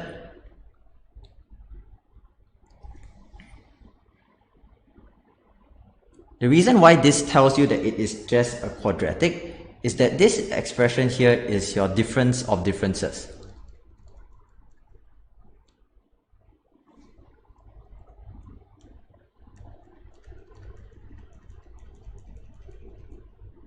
And so if your difference of differences is constant, that is a quadratic. It also means that if you don't want to use it being a quadratic, you also would be able to just write it as a summation. The differences increase by 28/3 each time. Did I say this question is easy? I said no, I said this question is not easy. I said that the question 24 is so much easier that I don't know why this is put in front. This is not easy. Okay, so if let's say that you wrote it down 4/7, I think. Sorry, this is 47.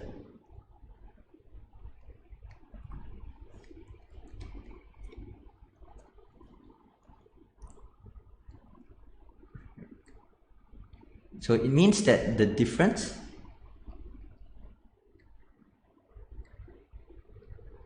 if you notice here, the difference of differences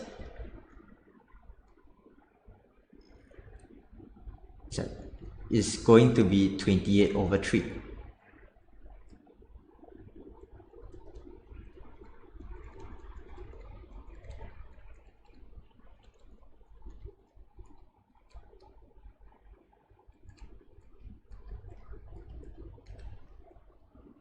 And so therefore, if you want to calculate f of 1, 2, 3 without having used the quadratic property, how you do it is basically you just start from 47 and then you add up this bunch of things, minus 80/3, minus 52/3, minus 8, and so on. And this would end after 123 terms.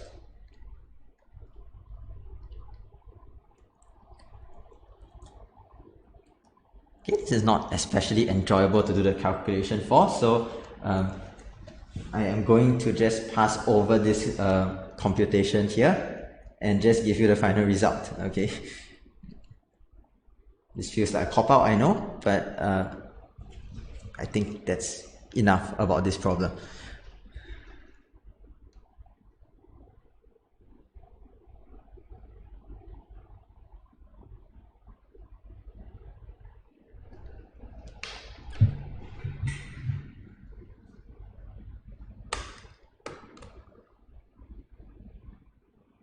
If there's a much simpler way, please feel free to let me know.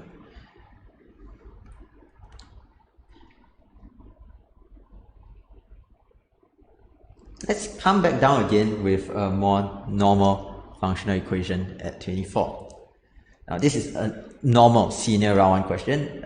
The other would belong more in a open round 1. I feel like they probably should have taken this question and put it in the open round 1 instead of the mishap that we had today, right? So this is a normal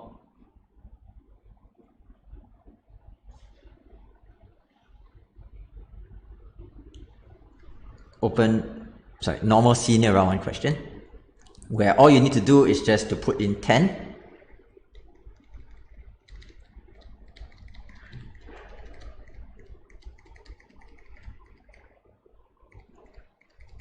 and then just put in 1/10 again.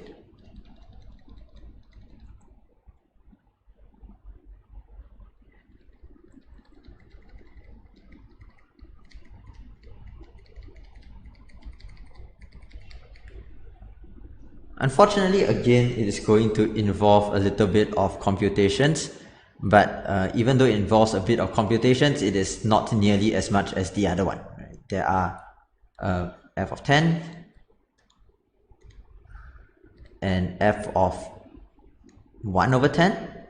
So this is just going to be a system of simultaneous equations. A bit lazy to keep on writing this down, so I'm just going to call them A and B.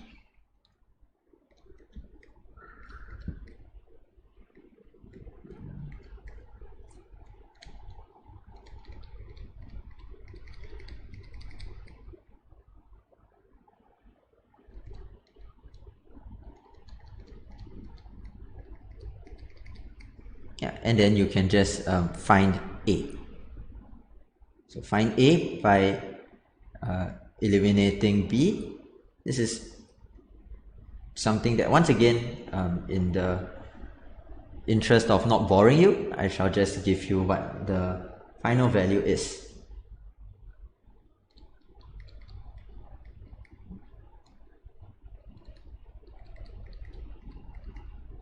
Which should be 454.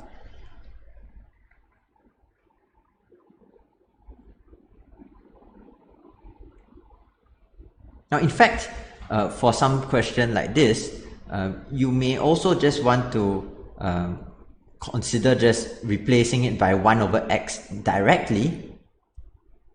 So replace x by 1 over x.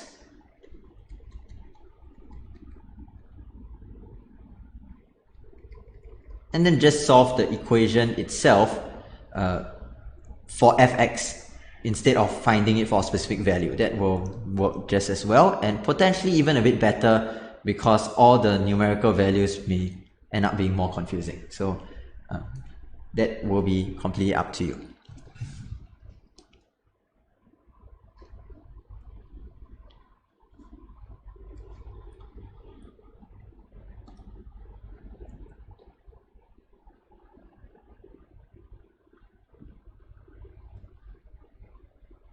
Okay, finally, let's look at this last question. For those of you who have heard of this before, yeah, these are actually quite well known. These are known as equable triangles or Heronian triangles. If you know it as equable triangles, it's just saying that, well, the area equals the perimeter. If you actually know this as Heronian triangles, then of course that is going to give you your first hint, even if you never actually knew where it came from. Right? The Heronian triangles, of course, being named after Heron's formula. Now, it makes sense that if all the sides are integers and area equals the perimeter in number, meaning that throw aside units, you have to use an expression for area that only depends on sides. So Heron's formula makes sense. Right, so Heron's formula being square root of s times s minus a times s minus b times s minus c, where S is the semi-perimeter, A plus B plus C over 2.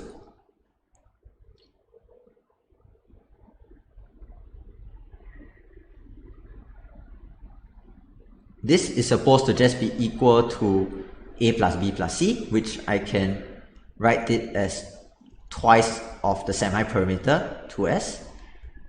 And so these two are supposed to be the same. Well, first thing, I'm going to just square it and equate them. Divide over S.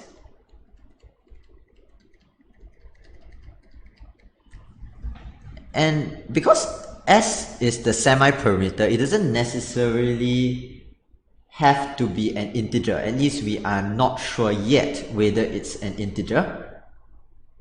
So I shall just multiply everything through by 2 each of these s minus a, s minus b, s minus c also may not be integers. So I want to multiply it by 2 in order to make sure that I have got no other issues. Now, by the way, s minus a will just look like negative a plus b plus c over 2, right? So when you multiply by 2, you just get b plus c minus a.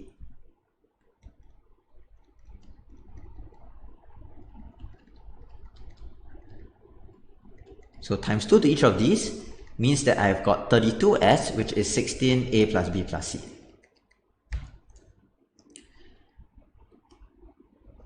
Okay, now this looks bad.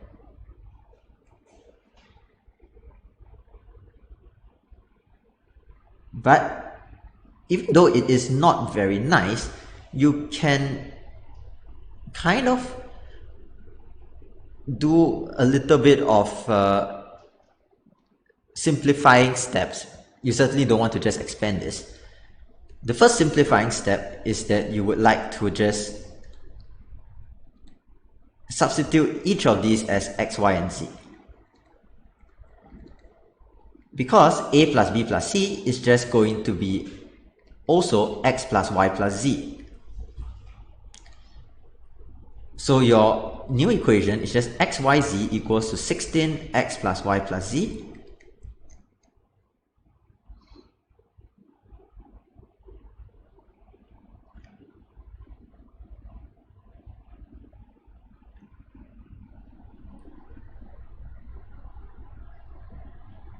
And this is where x, y, and z actually don't have any restriction.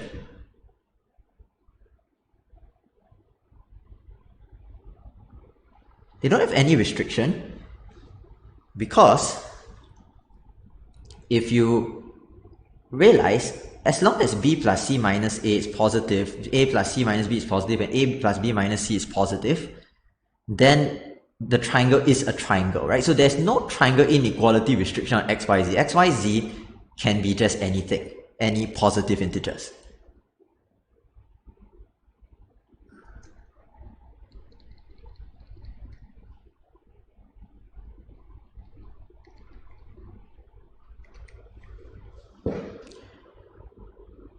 Now, this is the point where, for those of you who said, okay, this question needs some bashing, you are right. It does require some bashing. It's still within a controlled scope. Because if, let's say, with some wishful thinking, we imagine that there was no x inside, right? It was just y and z. I think we do know how to solve this, right? So either you can shift everything over and complete the factorization, y minus 16, z minus 16 equals to 16 squared, or you can just make y the subject or z the subject. So if x is not there, it would have been fine. But x is there. However, I know that it's not possible for all of them to be very big. If all of them are very big, then the left hand side is going to way exceed the right hand side because the left hand side is of degree 3.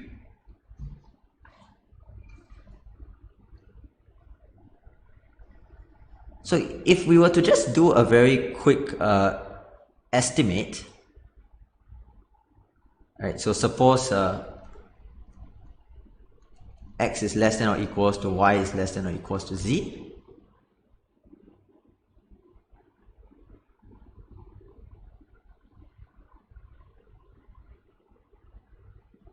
Now, I'm basically going to just note that you are very limited in how big your x, y, and z can actually be. Now, about the best bound that you can get without too much effort is that x is at most 6. Reason is that if x is at least 7, then the left hand side is at least 7 times 7 times z, whereas your right hand side is at most 16 times z plus z plus z.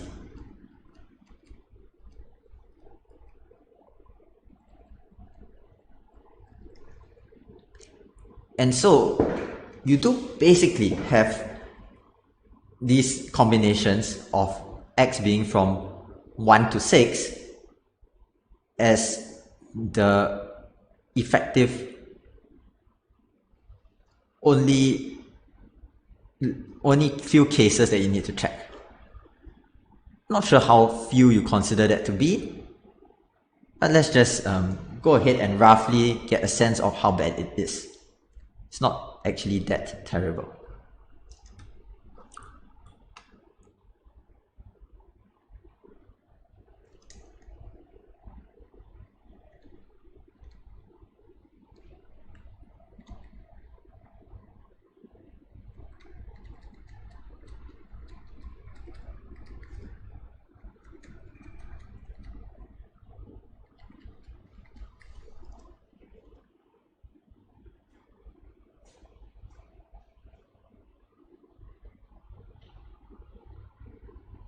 So just run through each of the cases, and I'm just going to write one or two of them so that just in case earlier on when I said, okay, we know how to do this, you don't actually know how to do this, then let's just go over it. So if x equals to 1, yz equals to 16 plus 16y plus 16z, what I meant by completing the factorization is that you shift over everything except the constant, and then you try to force this to be a factorization, which would look like y minus 16, z minus 16.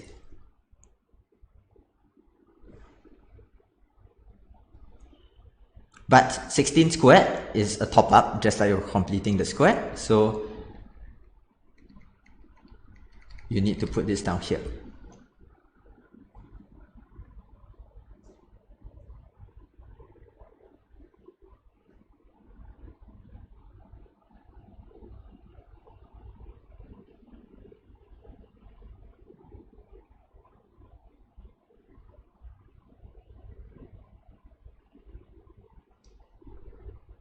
Now remember that x is less than or equal to y is less than or equal to z.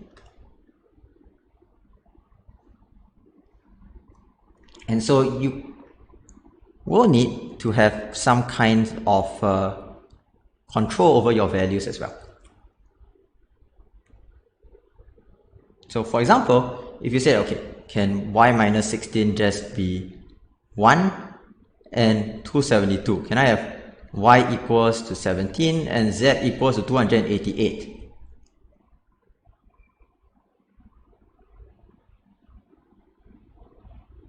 Now, technically, that does satisfy the equation.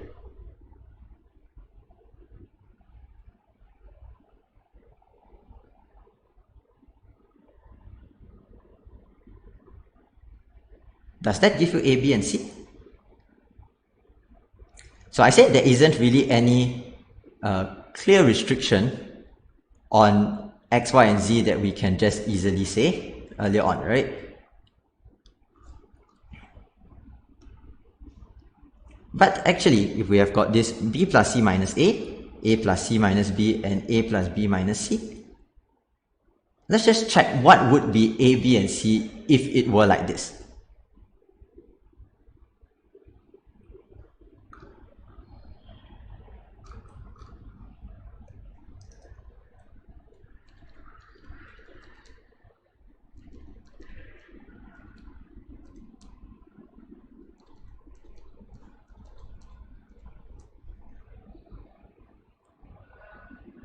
So again, a plus b plus c would be just the sum of these three, right? So take 288 plus 17 plus 1 is 306. And so if you wanted to solve for a, b, and c, you could just subtract. And this would give you 2c is 18. You subtract off, you get 2b is 289. So that is the issue. Right. So the issue is that there's one more thing. All of them need to also be of the same parity. In other words, these are also congruent mod 2.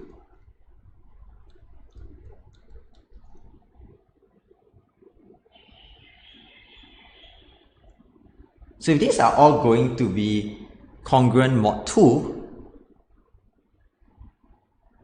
then things are actually not nearly so bad. Right? They are not nearly so bad because it means x, y, z must all be the same and they can't be all odd. So this tells you there's one final thing that we notice: x, y, z must all be even.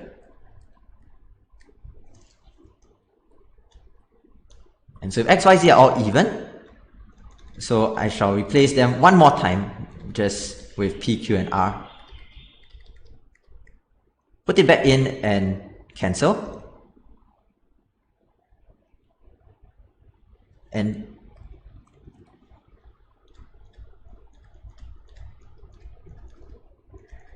it will shrink down to, first of all, something smaller to deal with. Second of all, p is at most 3.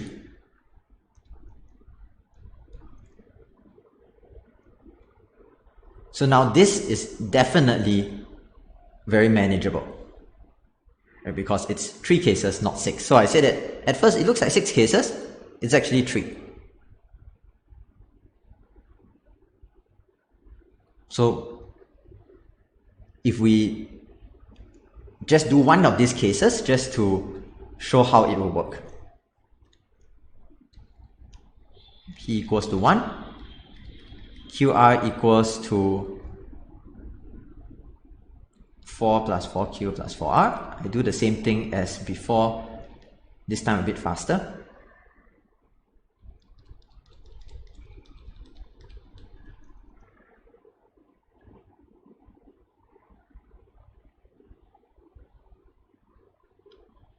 Then I get myself a few different combinations, right? So I have got 1 times 20, 2 times 10, and 4 times 5. So Q equals to 5, R equals to 24, Q equals to 6, R equals to 14, and Q equals to 8, R equals to 9. Now all of these work, by the way, but it just takes a while in order to find out what triangle that actually is. So I'll leave you to verify that these 3 actually correspond to the 3 triangles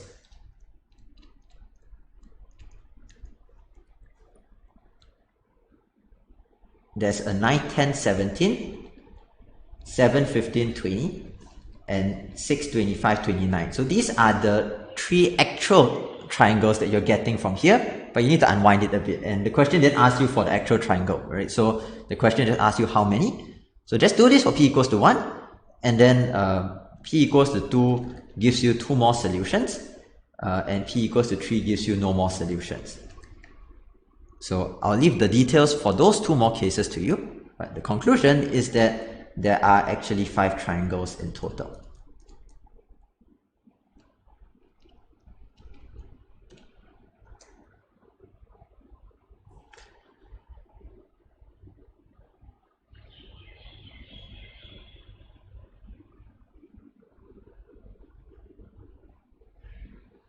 So as you can see, we are done, and the back half is very strange.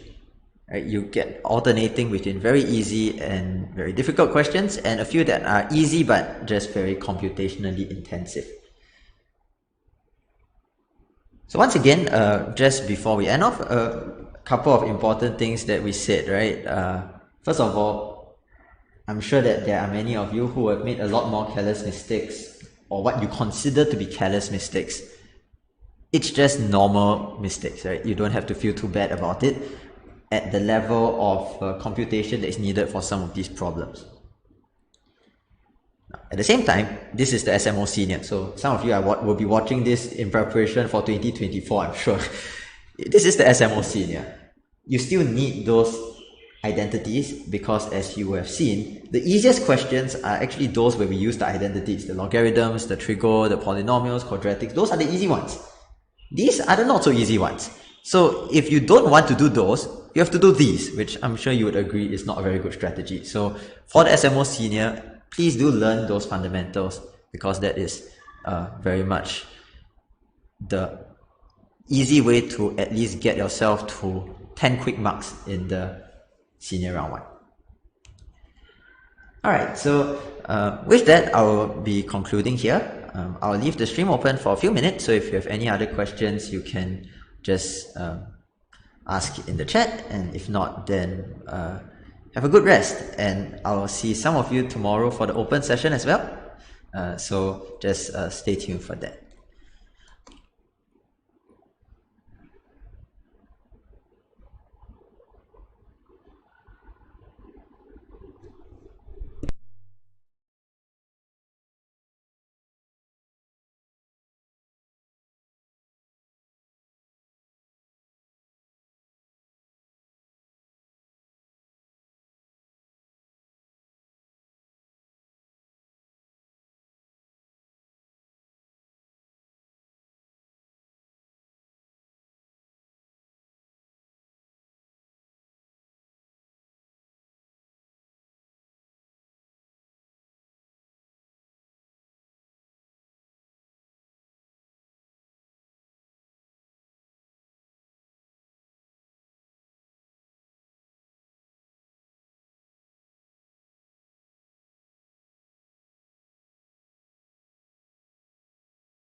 Yeah, I guess in terms of general comments and tips, right?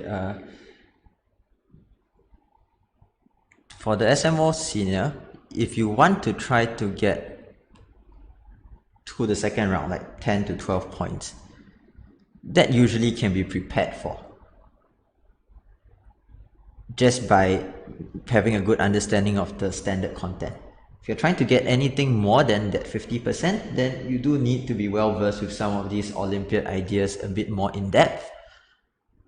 There will be the geometry, there will be combinatorics, and there will be number theory, and you kind of just want to take your pick, right? Take your pick as to which of those do you want to try to be particularly good in. And for the other two, you need to be at least decent enough to solve, let's say, the easy geometry question, the easy number theory question, and the easy combi question, even if you can't solve the harder ones. So take your pick if you are trying to do well in general for round 1. You definitely need to get the algebra right. The rest is just be very good at one and be okay at the other two is more or less enough. Okay, so I guess I will wrap up the stream here. If you have any other questions or comments, just leave them in the comment section of this video as well. So thanks everyone, and see some of you tomorrow then.